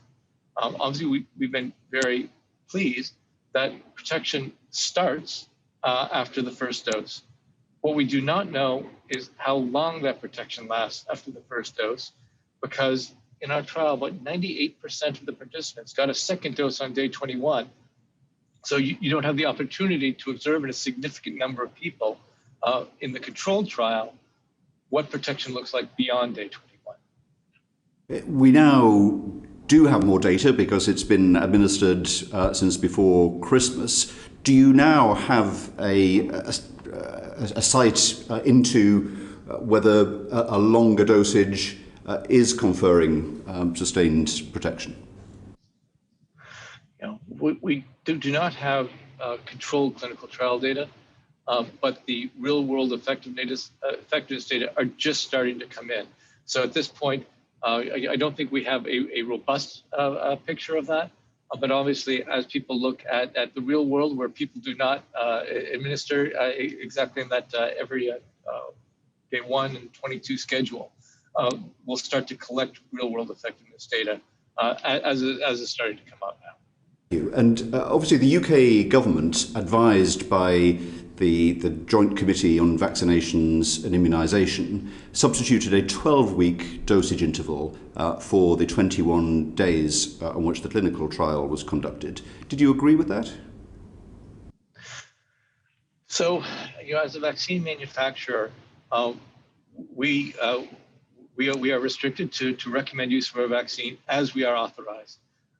Groups other than the manufacturer have more latitude to make their own recommendations and judgments. So I'm not in a position to second guess the groups of public health agencies who take into account additional considerations to those that we as a manufacturer can take into account in how we recommend the vaccine be used. So it reflected the approvals coming out of the clinical trials rather than a different sort of advice to agencies. That's right. I mean, we do need to stick to our authorization, given that we are the manufacturer. Public health agencies, of course, have a broader remit and can consider many more things in their judgments. Very much, that's very clear. Let me turn to my colleagues, starting with Rebecca Long-Bailey and then Erin Bell. Thank you. Dr. Dormitzer, thanks so much for attending today. There's some confusion over the data that's available, as has been just discussed. And on the 21st of January, the British Medical Journal cited the report from the Claylitt Research Institute, which suggested that the efficacy of the Pfizer vaccine was 52.4% between first and second dose, spaced 21 days apart. Subsequently, data assessed by our own Public Health England indicated it could be as much as 89% protective from day 15 to 21. And last week, we saw research by the Sheba Medical Centre, which found it was up to 85% effective after the first dose. I know it's difficult because you've illustrated that the data really isn't there at the moment, but have you got any level of data to effectively determine first dose protection across all age cohorts? And what's your professional understanding of the implications on protection of spacing out those second doses beyond the original 21-day window? So thank you for the question, because it is a little confusing on first glance, but there is a way to make a coherent picture of this. And I'm going to focus initially on the data that we actually obtained in our phase 3 trial. And it depends on the interval over which you measure. Immediately after the first dose, if you look at those curves, you've seen the Kaplan-Meier curves of rate of acquisition of disease by people who receive placebo and acquisition of disease by people who receive vaccine. For the first 10 to 12 days, there is no difference. So there's no protection for the first 10 to 12 days, and then the curves start to separate. So depending on where you measure that interval, you'll come up with a different number. If you measure from the time of the first dose to the time of the second dose on day 21, you're combining that first 10 to 12 days of no protection with the time from 12 days to 21 days of increasing levels of protection, and that's where the 52% comes from. If you look at the trend line, and you say, towards the end of that interval, what is the protection rate, ignoring those first 10 to 12 days before protection has started, you come up with much higher numbers. Now, what we do not have from the trial in more than 2% of the recipients are data that go beyond 21 days when they got their second dose. So that's where we really can't comment, and that's what we don't know. I mean, there are two things we didn't see in that study. We didn't have an opportunity to look at protection beyond 21 days without a second dose. At the time of the study, the new variants were not circulating at that time. So there's where we have to start to look at real-world effectiveness data to extrapolate beyond the design of the phase 3 study and the timing of the phase 3 study at a given point in the pandemic. Thank you, Dr. Dormitzer. That's really helpful. Professor Gilbert, thank you also for attending today. It's very helpful. Data from Oxford University in early February suggested that the Oxford vaccine may be more efficacious with a dosing interval of 12 weeks or more than the initial trials certainly suggested. I think it was a 76% protection in the first 90 days with one dose. However, I understand that Asragani, the chair in infectious disease epidemiology at Imperial College London, urged caution over these results, stating that participants who received a single dose were younger, more likely to be female, more likely to be a healthcare worker, more likely to be resident in Brazil, and more likely to be white than those who received 2 doses. So I wanted to know what your assessment of this study is now compared to the real world data.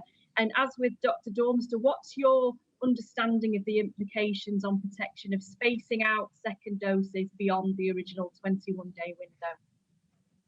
Thank you. Well, as you rightly said, we did test protection from different intervals between the 2 doses in the clinical trials that we ran, and those were in the UK, in South Africa, and in Brazil, with most of the participants in the UK and in Brazil.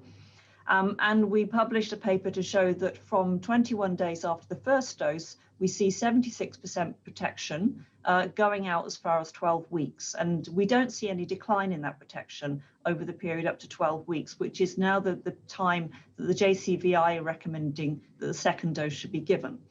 But then we also looked at the protection after the second dose on people who had a short or a long interval between the doses. And we were able to show that that increases when the interval is long between the 2 doses. So it increased to 84% protection in the trials in those who had a 3-month interval, as opposed to a figure of, I believe, around 66% protection in those who had a short interval, 4-week interval. So we can be confident this is absolutely the right strategy to use for this vaccine. We're getting good protection with the first dose, no decline before the second dose at 3 months, and then better protection after the second dose is given.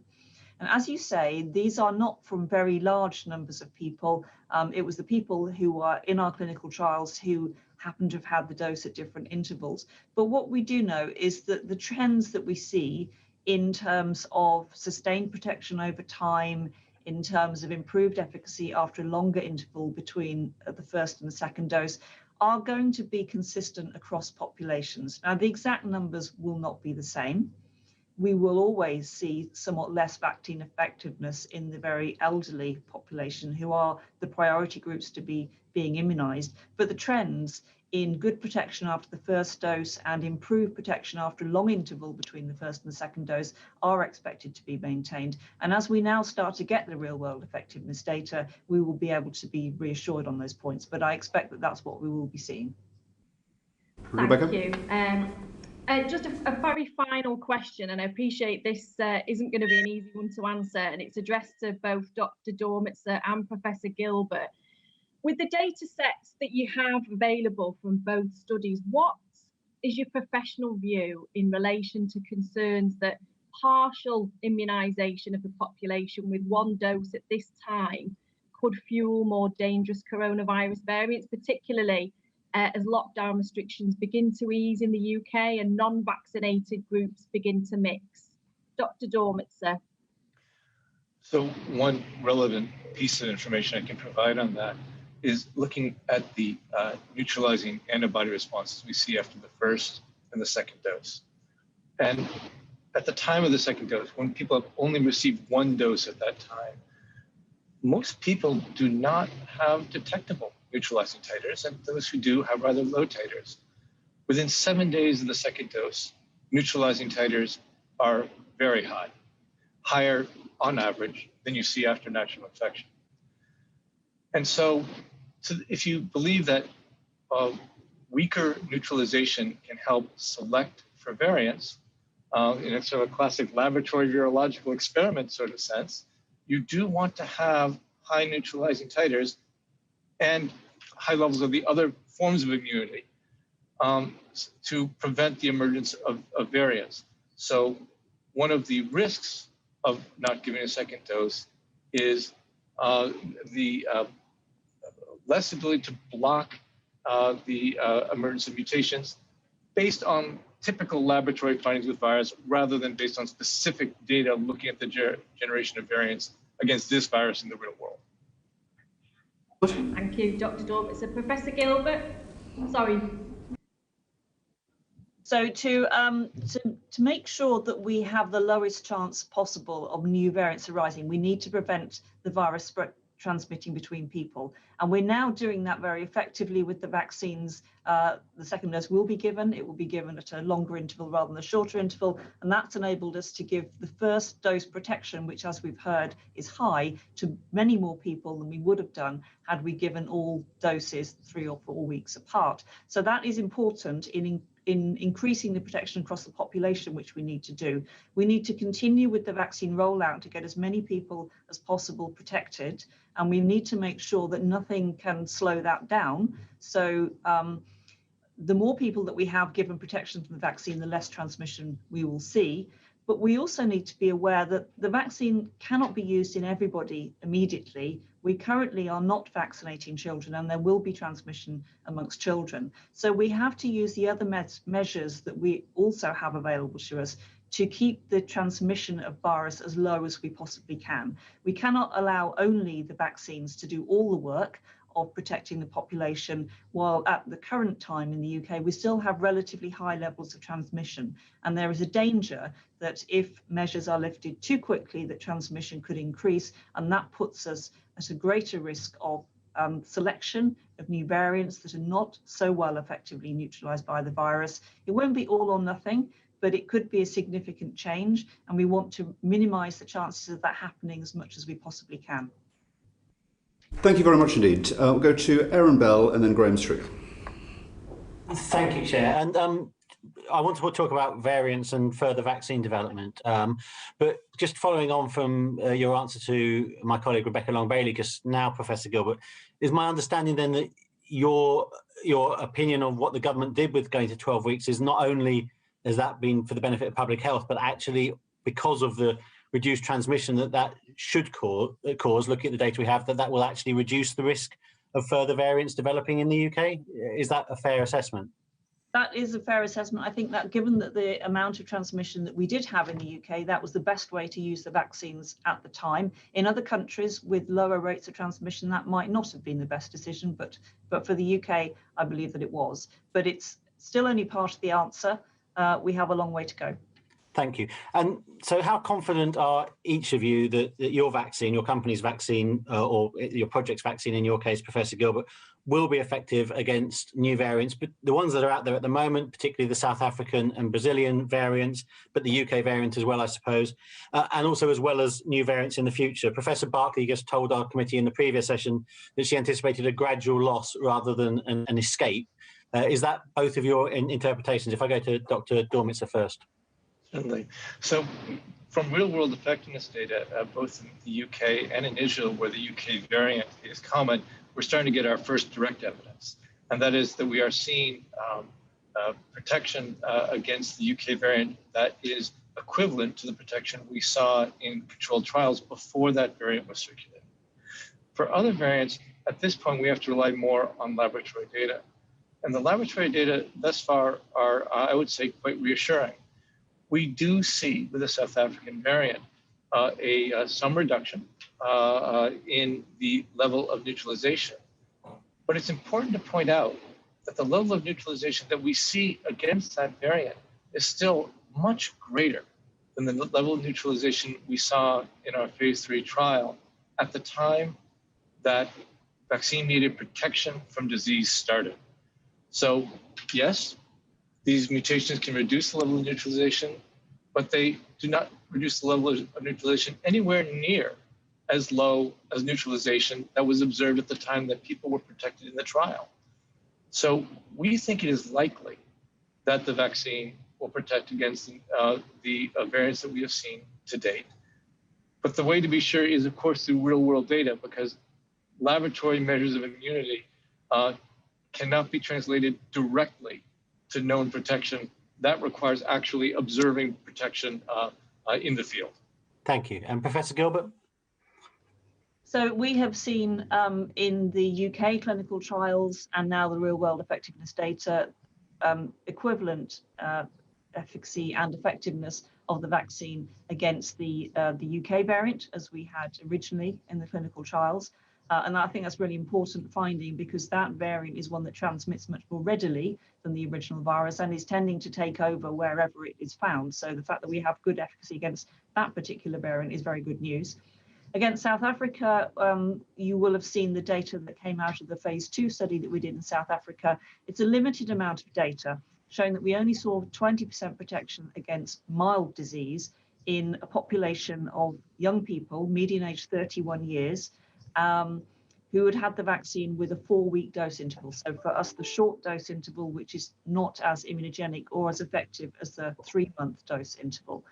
Now, it wasn't possible to assess efficacy against severe disease, hospitalization in that population, because there were no severe cases in the control group in that study. It was 2,000 people, they were young.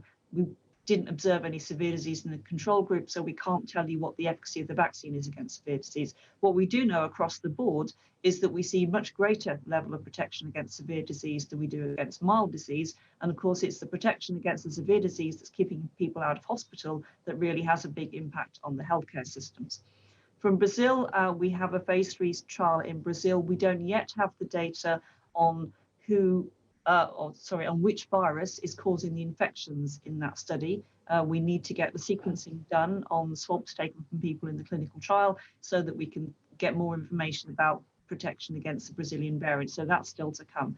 So yes, there is some reduction in efficacy against mild disease, but we would expect to see better protection against severe disease. However, we can't ignore these variants. We have to make plans for how we're going to deal with them. And we have to keep on remembering that variants arise when the virus spreads between people. If we can stop that happening, we have much less chance of more variants arising. Thank you. And again, if I could ask you both, what work is being done to develop your respective vaccines in response to the variants we've already seen? How long do you think that work will take? What conversations with regulators might you be having to work out how we can best expedite that and get it out to the population at large? What support or funding is required from the government or various world governments to help you do that? And do you anticipate that future vaccines might have more than one strain of vaccine within them? A lot of questions, but it's probably easier if I do it that way to save a bit of time. So again, Dr. Dormitzer first. Sure. So although we have not to date seen a need to change strains. The fact that we do see mutations that do alter laboratory measures of immunity tell us that there's a possibility that we could someday see the variant that does require a strain change. And so we're taking steps to actually test that. And our approach is a couplefold. First, as we test variants, we make the substrate, the DNA substrate for making RNA. So that substrate is made for a variety of strains.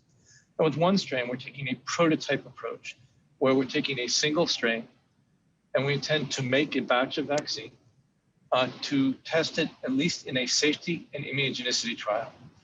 And it is not because we believe that we need to change strains now, but we believe we need to establish an efficient pathway for doing so rapidly if it's necessary. And we need to start gathering data, for example, on what does boosting immunity, say 6 months after the primary two-dose series, look like. We know from studies with, for example, H5N1 pandemic flu, that a single boost 6 months or more after a primary series gives tremendously high levels of neutralization. They're not only from the principle of a rising tide lifts all boats, also give you very broad immunity. Will that be the case for SARS-CoV-2? That's an answer we want. And similarly, is there an advantage in that case to boosting with an updated variant, or are you essentially as well off if you boost with the original vaccine? And similarly, we want to look at what does a primary series with a variant vaccine look like? And the hope is that by doing this work now, when it's not yet an emergency, where we do not yet have evidence, at least for the Pfizer vaccine, of escape in real-world data, we can get the answers so that if someday it is an emergency, we can go as rapidly as possible down a practiced path to make the strain change quick and reliable. Thank you. Professor Gilbert? Well, the approach that Oxford and AstraZeneca are taking together is very similar to that Pfizer have just outlined. So we are working to produce new versions of the vaccine. Both of these vaccine technologies are platform technologies. They're designed to easily accept a new antigen, whether it's from a different virus or just a different version of the virus that we were already working to protect people against. So that's being done. We are generating in Oxford the initial stocks of those new variants of the vaccine that get passed on to AstraZeneca, who then upscale manufacturing. We have plans for clinical trials to be taking place from the early summer with batches of the new variants of the vaccine. And we have been discussing with regulators the approach that we will need to take for a strain change. And this, as we heard from Professor Barkley this morning, is going to be quite similar to the approach taken for a strain change in flu. It's not expected to require any further efficacy trials, any phase 3 trials. It will be a trial in hundreds of people rather than thousands or tens of thousands to examine the ability of this vaccine to, when it's changed, to induce antibodies that then have a better rate of neutralization of the variant virus that they're then being produced to vaccinate against. And the exact plans for those clinical trials and what the regulators will need to see are still being finalized, but discussions are being held. And we need to bear in mind that we want to be able to work with regulatory bodies around the world. So although for this country, the MHRA will need to approve any strain change, we also want to have a strategy that will work with other regulatory authorities as well and with the WHO. So before we have the final design of those clinical studies, we want to take into account opinions from different regulatory bodies to make sure that we can satisfy all of them when we conduct these trials in preparation for a strain change. But just to emphasize, it is not certain today that we need to change the vaccines. We need to be ready now. We need to make preparations so that everything is in place if it turns out that we do need to do it. But there is always the risk of another variant arising later on. Now, currently, the plans are to be ready for an immunization campaign in the autumn. So before going into the winter season, we would have a new variant vaccine available if it turns out that that is what's going to be required. If we see emergence of a new strain very close to that date, it's going to be difficult to go through this whole process because we do need to conduct a clinical study and get regulatory approval in time to be vaccinating before the winter. So again, we need to do everything that we can to prevent virus transmission and prevent the risk of further variants arising. Thank you, Professor Gilbert. Incredibly helpful. And finally from me, if I can, Chair, clearly the global problem is the constrained supply of vaccine. It's been a problem in every country, and it will be a massive problem in getting this rolled out to the whole world, which I know we all want to do. So what trials and studies have you conducted about how we can minimise the amount of vaccine needed for each individual to be vaccinated? Particularly to Dr. Dormitzer, some early studies have suggested that those who've already been infected with COVID-19 might achieve sufficient protection from only one dose of an mRNA vaccine. And more generally, what assessment have you made of the potential of reducing the size of the dose, whether to a half or three quarters? Because obviously, if we can get the same or very nearly the same effectiveness from a smaller quantity, then we can get to more people more quickly. So Dr. Dormitzer first, and particularly that point about people who've already had COVID. Yes. So we do not yet have the data on exactly what is needed for immunization after infection.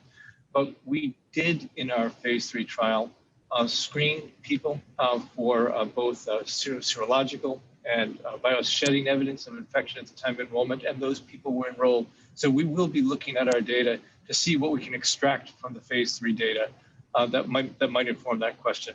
But those analyses are not ready yet. And smaller doses, Dr. Dormitzer? We have some immunogenicity data from the early part of the sentinel part of the trial when we were doing dose escalation. We don't have efficacy data from there. We may in the future look at additional immunogenicity data at this time, but the data that we have now is from the current dose, and particularly the efficacy data come from the 30 microgram dose. So that's what we can back up with really solid information at this point. Thank you. And Professor Gilbert? So we've seen that by giving a half dose, particularly 2 half doses spaced out, we do see lower immunogenicity, and that would be a concern. What we don't want to do, having achieved great success in getting the vaccine license and the vaccine rolled out, is then to start reducing the effectiveness of the vaccine by reducing the dose. And it's likely that that would have more of an effect in the more vulnerable populations who tend to respond less well to vaccination than the younger people. So across the board with the full dose, we've seen excellent immune responses, even in the oldest people who are enrolled in the trials. But if we start reducing the dose, that will decline. And as we heard from Professor Harnden this morning, the success of the vaccination rollout has a lot to do with its simplicity. Not needing to test people before we decide if we're going to vaccinate them, not trying to have different dose levels. And I can assure you that if we complicate the program by introducing different dose levels, things will go wrong. We've already seen some mistakes being made by healthcare professionals administering vaccines when they haven't quite followed the instructions that they're supposed to follow. If we make it more complicated, there will be further errors because these things always happen. So I think keeping it simple and keeping it fast is the best way to go. And in terms of supply, it's not just the actual manufacturing of what we call the drug substance, the bulk vaccine. It's getting it put into vials that is limiting, and then getting it to the vaccination centres and getting it into people's arms. So I think we're probably best off sticking with the doses that we know work and just getting it rolled out as fast as we can. Thank you. That's very clear. Thank you, Chair. Indeed, Erin. Just on the discussion you had, Professor Gilbert, on the possibility of an extra vaccination round being needed in the autumn. So have I understood it correctly that you think we should be ready for an extra round of vaccination in the autumn if one is needed, but you currently don't expect that? There's no reason to expect that. Is that a fair summary? I think we need to make the decision over the summer. We will start to get data from the clinical trials on the immune responses to the variant vaccine, both against the virus variant and against the original virus. And we will then be able to monitor the situation and decide what should be happening in the autumn. But I think as last year, we were working at risk for much of the time, making plans to be able to move as quickly as we could if it was needed. That still applies now. I don't think the decision is finally made about exactly what will be done in the autumn, but we need to be prepared if there is a need for an autumn vaccination campaign and if that does need to be with a new version of the vaccine. Very good. And so learning the lesson, the successful lesson of the way that we approached vaccination, we should prepare at risk, even though we may not need it. I think that's very helpful to understand. Let me go to Graham Stringer next, and then Carol Monaghan.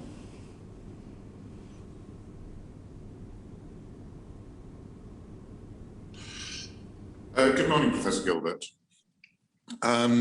You've worked wonders since we first spoke 12 months ago. I hope this isn't a too naive or silly a question. Is it possible to go one step further and develop a universal vaccine for this virus that will bash it whatever variations and tricks it gets up to? Well, that's a very difficult question to answer.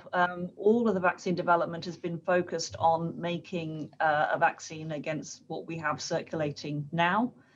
We've never had a vaccine against the seasonal human coronaviruses that circulate every year. We've never really paid much attention to them, but we are starting to think about that now. So in parallel with the work that we're doing on new variants, we are starting to consider how we might make the protection broader, but I think that's going to be a really difficult thing to achieve and will take quite a lot of testing before we get there.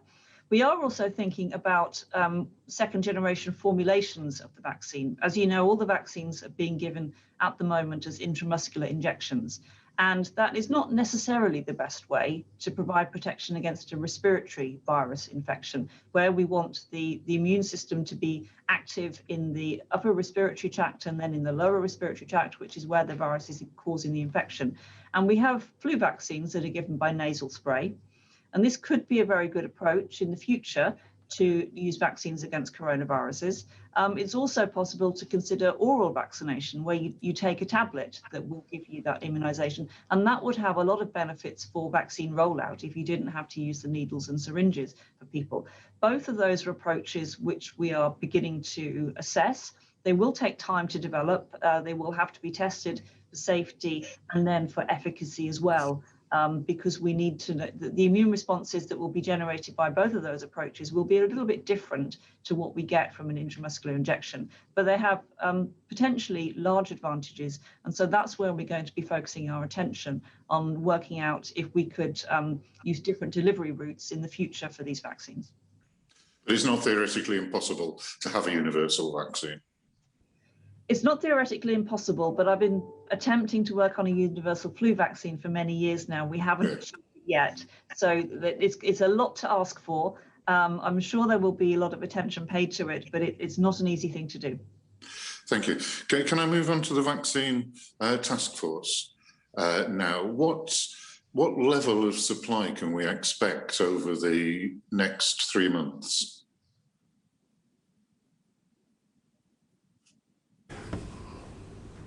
I was just wondering whether it was addressed to me or the Minister. Yes, yeah, to you. Okay, so you will have seen the Prime Minister announced in the COVID roadmap on Monday some new vaccination targets.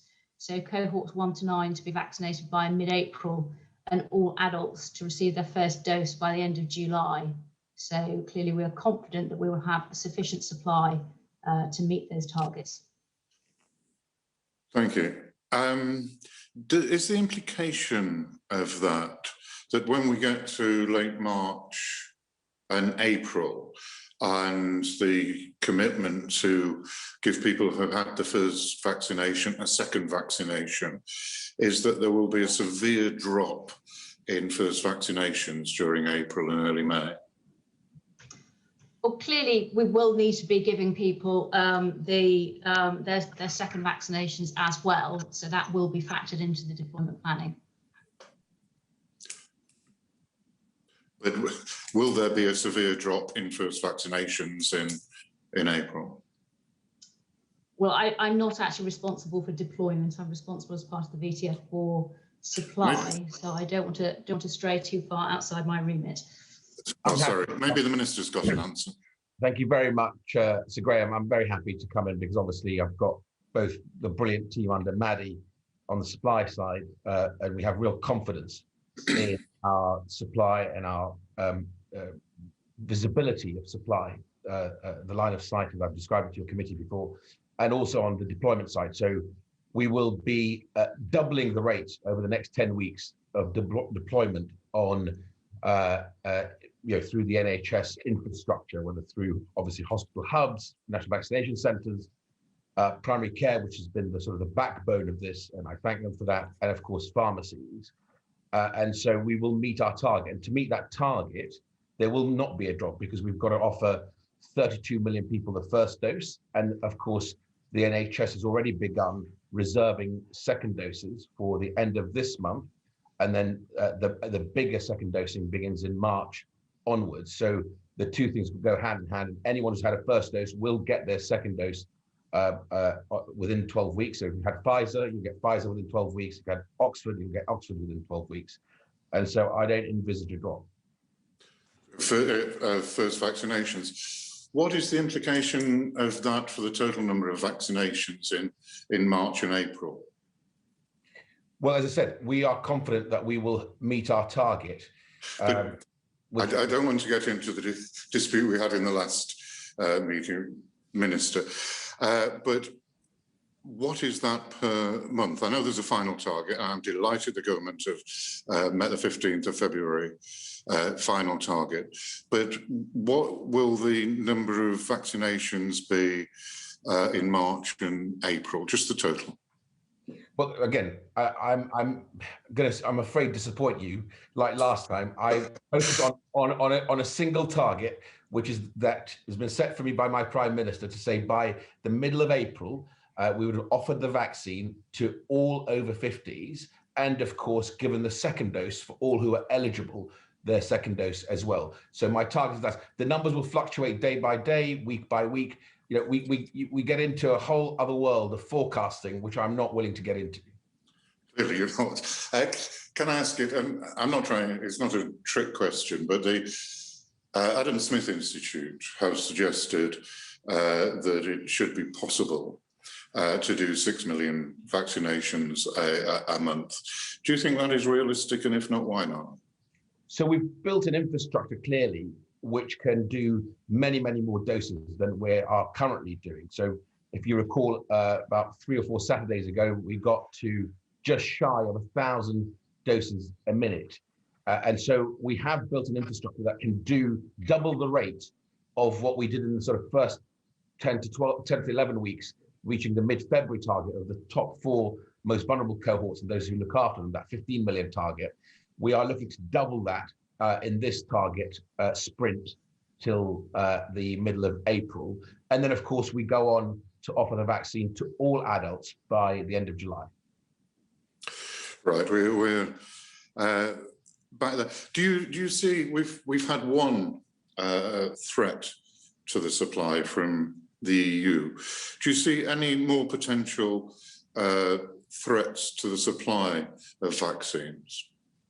So we, and of course, I again want to pay tribute to Maddie and her team, talk to the vaccine manufacturers almost on a daily basis. And we are confident, very confident, that our supply of both the current vaccines under deployment, and then there's more to come, obviously, in the spring with Moderna, that's been approved, and then others, Novavax, which is still going through its approval process. So we're very confident that we can meet those targets because we've got enough line of sight of our deliveries that we'll be able to deliver on those stretching targets set by the Prime Minister. It was always a very optimistic scenario going back before the epidemic that we would be able in the middle of an epidemic to buy and source vaccines from elsewhere. At the end of, well, in the immediate future, hopefully at the end of this epidemic, will this country be self-sufficient in the manufacture of vaccines? It's a great question, and that's exactly what the Vaccines Taskforce thought through very early on and have delivered on. So if you look at the investment in the Oxford, the Vaccine Innovation and Manufacturing Centre, VMIC in Oxford, which will produce around 70 million doses every 6 months when it's fully up and running, or the Braintree site, which is doing so well for us, and of course, Oxford Biomedica, and then fill and finish, where we effectively booked enough production capacity to be able to deliver on this. And then if you look at what we're doing now, which, I've been listening to the previous session in terms of future-proofing the program, and there's sort of three elements to that. One is talking to the current manufacturers, Oxford, and of course, Pfizer and Moderna and Novavax and others. Two, Maddie and the team secured a brilliant deal with a messenger RNA company called CureVac, which will work with us to sequence all the mutations and then be able to very rapidly develop a messenger RNA vaccine that will be manufactured in the United Kingdom. And of course, the third element of that is the Valneva vaccine, which is being manufactured in Scotland. And again, we've invested there to increase that capacity and added more volume for next year, 40 million doses, in addition to the 60 million that we'd already procured. That gives us a whole inactivated virus vaccine. A bit of a mouthful, but we're very hopeful that that strategy of talking to the current manufacturers, looking at our own, further strengthening our manufacturing base, and delivering the sort of the manufacturing investment we've already made will put us in a very strong position in terms of being able to be self-sufficient as the virus may at some stage. And it's great to hear Sarah Gilbert saying that actually we're in a good place at the moment. And so at the moment, we don't feel we need to sort of, other than plan ahead for the winter, our current deployment continues at pace, and that's what we're focusing on. But I am confident that the Vaccines Task Force will continue to do its job and will be backed by the Prime Minister to deliver that future-proofing of the vaccination programs. Thank you very much indeed. Carol Monaghan. Thank you, Chair. If I could ask either Madelaine or the Minister, since you're here, we know at the moment that whilst we are pushing ahead with the vaccination programme, there are 130 countries that have yet to administer a single dose. In fact, 75% of all vaccines that have been given in only 10 countries. So what has been done to ensure that our vaccines are actually been able to be accessed in a more global nature? Thank you, Carol, and a great question. So from inception of the Vaccines Task Force, and some of you would have heard Clive Dix talk about this on the media, who's the interim chair of the Vaccines Task Force, but Maddie and her team, Madelaine McTernan and her team, had two instructions. One, to secure vaccines for this country, the best candidates, at risk, secure further production of those vaccines in the UK, as you've seen with AstraZeneca, Oxford vaccine, and Novavax and others, Valneva and so on. But the second instruction from inception of the Vaccines Task Force was you have to also think about the rest of the world and how we help the rest of the world. So within the Vaccines Task Force, there is a senior civil servant, Tim Colley, who does basically exactly that, working with COVAX and the WHO, because we've put in £540 million into COVAX to help those countries. And it was great to see that at the G7, the Prime Minister managed to obviously work with other G7 countries to add another $4.3 billion to COVAX to help those low-income and middle-income countries. And of course, the Prime Minister has already talked about excess doses. The bulk of those will go through COVAX when we are obviously able to deliver that. But that work continues at pace, because as I've said regularly, no one is safe until we are all safe, which is why we collaborate. Maddie can talk more about this. We sent at least 10 expert engineers to Europe, to the Helix plant, to help them with the manufacturing process of the Oxford vaccine that's being delivered for Europe and for us, of course. Thanks. You've actually, led on to my next question, this idea that no one's safe until everybody's safe, because it is a global pandemic. And I'm just wondering, are our efforts to share vaccines globally? Are these been done for a humanitarian reason, or because there is actually a real risk to the UK, to our citizens, if we don't have a more united global effort in terms of vaccination? I think our interest is the world's interest, which is to protect as many people as rapidly as possible. Obviously, our priority has to be, any government's priority has to be the safety and protection of its own citizens. And that's exactly my focus and the team's focus on both supply and deployment. But nevertheless, it is equally important, which is why it was from the inception of the Vaccines Task Force that the remit was both, secure the vaccines for the UK, but also think about and secure and help the rest of the world. Because as I say, until everybody's safe, the virus will continue to spread.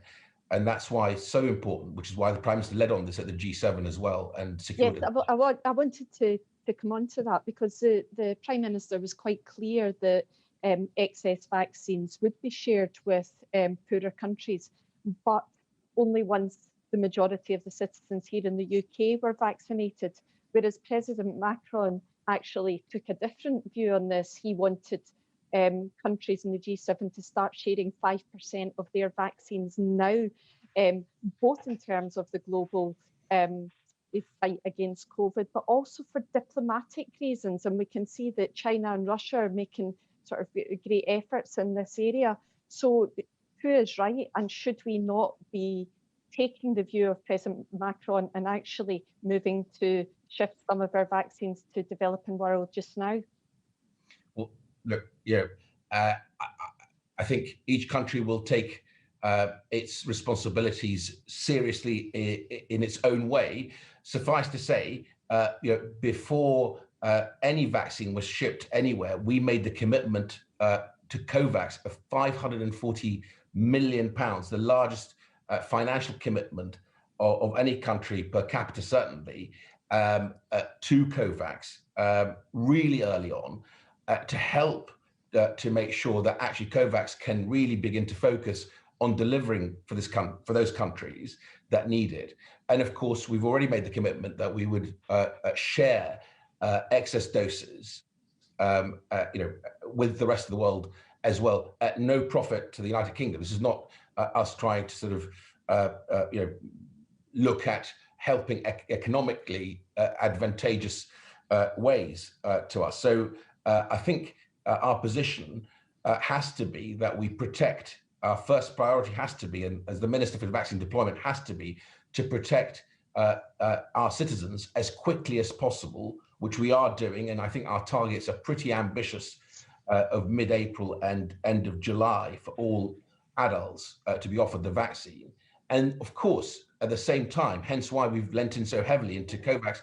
And that's not even beginning to talk about the CEPI initiative in Gavi, where last year we held the fundraising conference here, where we raised 8.8 billion, I think, of memory, dollars for those initiatives to help the world. So I think we take those responsibilities very seriously, and I think we're in the right place vis-a-vis how we deliver that help. Thank you, Minister. And I think if I could have a final question, Chair, to Professor Gilbert. And I'm asking you because of your expertise, Professor, not because you've been involved in global efforts in vaccine, but how much of a risk are new global strains that are able to develop? How much of a risk are they to the population here in the UK, even after vaccination, in countries that have not had a proper vaccination programme? Well, variants of the virus can arise anywhere, and if they can evade the immune response that's induced by either infection or the vaccines and can spread effectively, then they can potentially spread around the whole world in the way that the original virus did. So it's really important that we manage to protect the whole world, because if we don't, we will keep having problems come back to haunt us. The way Oxford and AstraZeneca are approaching this is that from the beginning, we said that we wanted to have a vaccine for the whole world. And we've asked AstraZeneca to make sure that manufacturing is set up in as many different places as possible. And that's enabled us now that we have the WHO approval for the use of the vaccine, which is required before it can be used within COVAX, there are actually two different manufacturers who are both very large manufacturers who are manufacturing and supplying to COVAX. So that's the Serum Institute of India and a group in South Korea. And that's only possible because we have worked to share the technology and to share the materials that are needed and to share the expertise and to help with the training in those other manufacturers so that they can efficiently manufacture the same vaccine and then it can be supplied. So there are different ways of being able to supply the whole world. And what's really important, will make a big impact, is having other manufacturers making the same vaccine in other countries and supplying it to COVAX, because that is going to be a very large number of doses. And finally, because AstraZeneca will not take a profit in perpetuity for low and middle income supply, the fact that the price of the vaccine is so low means that funding given to COVAX to buy the vaccines will go a lot further than it would for other vaccines where the price is significantly higher. Thank you. Thank you very much indeed. Thank you, Carol. On the international question, we've got a couple of supplementaries briefly, I think, from Zara and Dawn. Zara Sultana. Thank you, Chair. I've got a few questions and I'll try to run through them as quick as possible. So the annual global vaccine manufacturing capacity is estimated to be between 6.5 to 8.5 billion doses a year. UNICEF, using a much larger database of potential manufacturers, estimate that in 2021, this year, the volume of that output could be as much as 20 billion. At the moment, the top three vaccines, the Pfizer, the Moderna, and the AstraZeneca, their total manufacturing capacity is around 3.2 billion. So when we look at where that manufacturing potential globally is, half of it is in developing countries in Argentina, Bangladesh, China, India, Brazil, Egypt, Cuba, Indonesia, Iran, Mexico, Taiwan, Thailand, South Africa. So my question to the Minister is that, do you agree that there is an artificial scarcity of supply? And is the government looking at waiving intellectual property rights to enable countries in the global south to access and manufacture vaccines? Thank you very much for the question. So I think Dr. Gilbert sort of touched on that in terms of the decision made very early on by the Oxford team and of course by AstraZeneca and its board to allow their technology to be shared with a number of large manufacturers at no profit. And I have to say credit to Albert Bourla as well at Pfizer, who always from day one of our discussions, conversations, negotiations with them, always talked about equitable supply of vaccines for the whole world. Now, they've announced Pfizer increasing their production, certainly in their European production from 1.2 billion doses to 2 billion doses. I think AstraZeneca's relationships both in India and elsewhere have also increased their projections for their doses.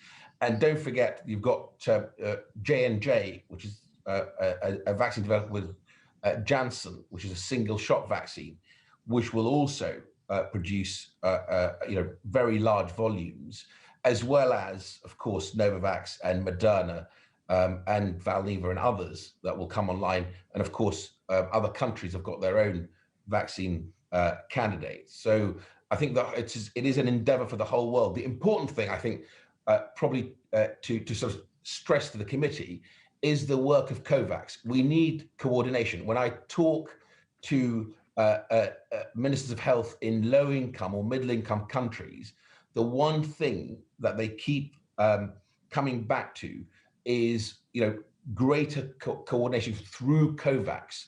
So the speed at which COVAX can deploy is going to be really, really critical to this program globally. And that's something that we are leaning into. And I mentioned, another member of Maddie's team, Tim Colley, who is focused very much on the UK sharing that knowledge with COVAX, with those countries, so we can get them operational as quickly as possible. I've got a question on COVAX, but firstly, I'd just like to ask, do you think that life-saving drugs and vaccines should be patent protected? Should governments therefore exclude vaccine technology from patent protection?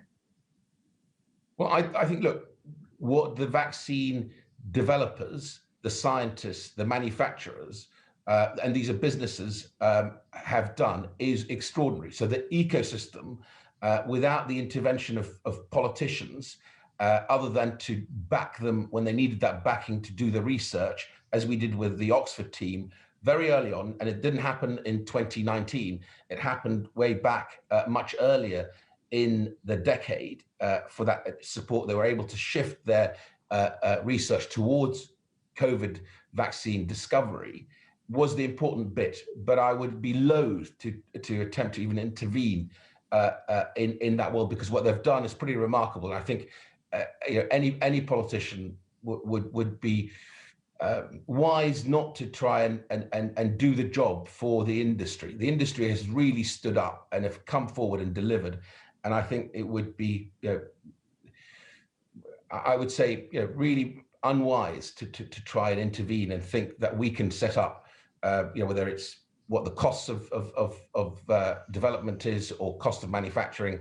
These people are best placed to do that because they're the experts working with the scientists. I agree. Credit to the people who've worked on the research, but also billions of taxpayers' money has been invested in research, and I think it's important to look at patents. My question on COVAX. Just before that, you do, Zara. I think Professor Gilbert wanted to come in on that, and then lastly on COVAX. I just wanted to make a really important point about the intellectual property. It doesn't work simply to share all the intellectual property. The reason we've been able to work with manufacturers around the world to get them manufacturing the same vaccine is by working very intensively with them. We have to share virus seed stocks, we have to share cell banks for manufacturing, we also have to share all of the expertise and help them implement that expertise. And what we've seen with each manufacturer that we've worked with is that initially the yields are low, and as they become more practiced, the yields increase. That's been particularly an issue in Europe, where the vaccine manufacturing started later and the initial yields were low. This is common, they've improved now. We can only expand the amount of vaccine that's manufactured with a lot of help from the parent company. And if they overcommit and aren't able to provide that help, then we will have substandard vaccines, we will have low yields. And if another company tries to take the IP and go it alone, they're actually manufacturing a different product. And for regulators, they would see that as a different product. It would have to go through all of the efficacy trials again, and that would be really very, very wasteful and very, very slow. So I really want to get rid of the idea that we should just be sharing the IP and let everybody make their own vaccines. It doesn't work like that, but we do have a way of sharing the materials and the expertise, and that's what we've been working very hard to do. And that is the correct way to do it, because that's how we get the right vaccines to as many people as possible. So on COVAX. Thank you. Gavi indicates that around 27% of the developing world's most vulnerable populations are likely to benefit from COVAX vaccines by the end of 2021.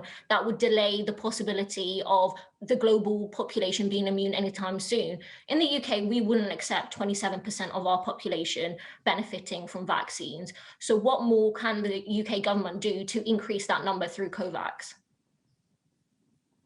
Well, that's exactly what I was talking about, in the sense that the team under the VTF is working with the COVAX team, one, to obviously deliver that funding that we were the first country to commit to, the 540+ million pounds. Two, then to make sure that we share the deployment knowledge. We're one of the first major countries in the world to deploy at scale the way we have done, because it's not just about getting the vaccines delivered, it's then how are you deploying them, and obviously there are much greater challenges around the Pfizer BioNTech vaccine or the Moderna vaccine because of the cold chain movement. Much less of a challenge obviously with the Oxford vaccine, but nevertheless equally important protocols to follow, and we share that knowledge with those countries through COVAX. And we continue to want to support COVAX, as the Prime Minister announced at the G7, with excess doses as well. So it's a big, serious collaboration, and it's a priority for the Vaccine Taskforce. I don't know whether Maddie wants to add anything else to that. Good, Madelaine McTernan. No, look, I think that's a really good summary, and I think the commitment, as and when we identify our excess doses, to transfer those to COVAX is really going to support that rollout as well. Very quickly, one final thing, if I could be cheeky, just to ask the Minister about a meeting at the World Trade Organization where a number of low-income countries, Kenya, Mozambique, Pakistan, India, not low-income, but developing countries, India and South Africa co-sponsored a waiver for intellectual property. This proposal was supported by 100 companies, most of them low and middle income, but a small number of high-income countries and their trading partners opposed it, including Canada, the US, Japan, and the UK. Why did the UK oppose this? I would just, to save the committee time, refer you to Sarah Gilbert's brilliant answer that she just gave as to why it simply wouldn't work. And actually, it would be, in many ways, disadvantageous to those who are most in need in those low-income countries. Dawn Butler, finally. Thank you, Chair, and thank you to all the witnesses. Can I also just say, Professor Gilbert, I followed you and think that when you present, especially on TV, that it is really very clear. And I do hope that the Minister will probably use you after this on the number 10 appearances, because I think it's very good. So just with COVAX, can I just clarify, please? How many vaccines have been delivered via COVAX? Because from my understanding, at the beginning of the month, none had been delivered. So has that position changed? To Madelaine McTernan? Madelaine or the Minister? I believe that they're due to start delivering vaccine at the end of this month and the beginning of next month. So there's still no vaccines have been delivered to other countries at the moment via COVAX? I understand that the AZ vaccine is due to be rolled out end of this month, early next month. I know that Pfizer vaccine has been allocated. I'll have to check whether any of that has been actually delivered as yet. So, I mean, this pandemic has taught us that we need international collaborations. We need national governments to work together. We need pharmaceutical companies to come together. And I understand the intellectual property argument, and in terms of needing somebody to help countries develop it properly. And I think the Minister explained that you sent engineers to Europe, and hopefully we're sending engineers internationally as well to allow that to happen. And we know that India has potentially 10,000 companies with labs that have the capabilities to manufacture vaccines, and other countries too have the potential, given the access and the collaboration approach. I think that this pandemic has taught us that public health should come before profit. And I just wonder, I mean, Professor Gilbert, you said quite right that Oxford, AstraZeneca has said that they will not make any profit from this. I just wonder, Dr. Dormitzer, how much profit is Pfizer making from the vaccines? Dr. Dormitzer. You know, as a research scientist, I'm afraid this question goes beyond my area of expertise, and I don't have particular insights into the financial aspects of the work as my responsibilities are in research and development. But I can refer the question back to those at Pfizer who are involved in the finances. Thank you very much. Last one, Dawn. Sorry, thank you, Chair. Do you think that Pfizer should take the approach that AstraZeneca has taken in regards to profit on vaccines? I think, again, that's a question I can bring back to people on the financial and business side of the company, but my remit is really the research and development. Dr. Dormitzer is the Chief Scientific Officer. That is the basis on which he's been invited. I'm very grateful to witnesses. Just a couple of follow-ups, if I may. On this question of the mutation of the virus, perhaps I could just ask Professor Gilbert to comment on how likely do you think it is that a mutation will occur that will escape the vaccine entirely. We heard from Professor Barclay that the most likely effect is a diminution of efficacy. Is that your view as well, rather than a likelihood or a significant possibility of complete escape? Certainly what we're seeing at the moment is a reduction in efficacy against the variants rather than falling off a cliff edge. We have to remember that for the virus to mutate to evade the immune response that's being induced by the vaccination, it may have to take a penalty. It may become a virus that doesn't function quite as well as the original virus did, and that will prevent new variants which may escape the immune response given by the vaccine. They may actually not spread so well. And what we've seen with the B117, the UK variant, that is still affected by the vaccine, that's the one that can spread more effectively, but we're not seeing that with the South African and the Brazil variant, at least so far. So anything can happen. Viruses are infinitely able to mutate, but currently I think the signs are good that we won't see a sudden escape from the vaccine with a virus that is very well able to circulate. Just one for the Minister while we've got him here. It's kind of him to come.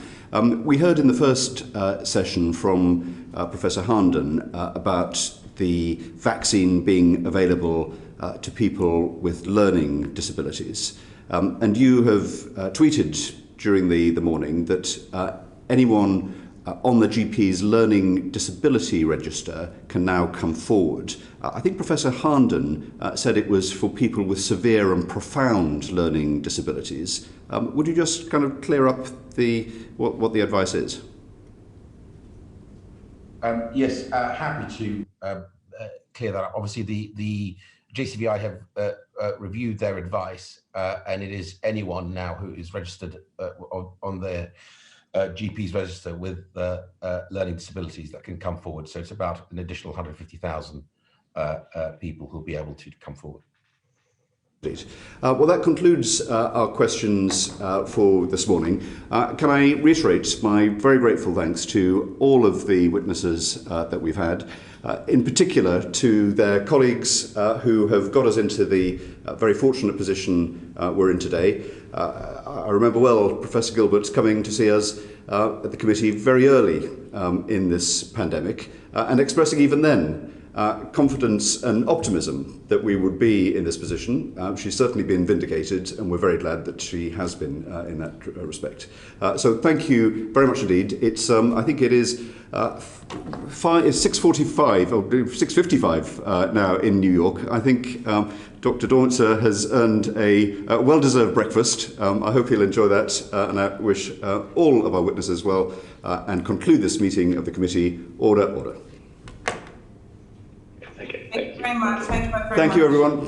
Thank you. Thank you. Thank you. Thank you. Thank you.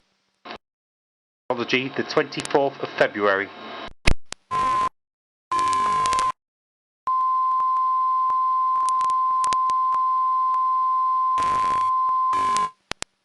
Science and Technology, the 24th of February.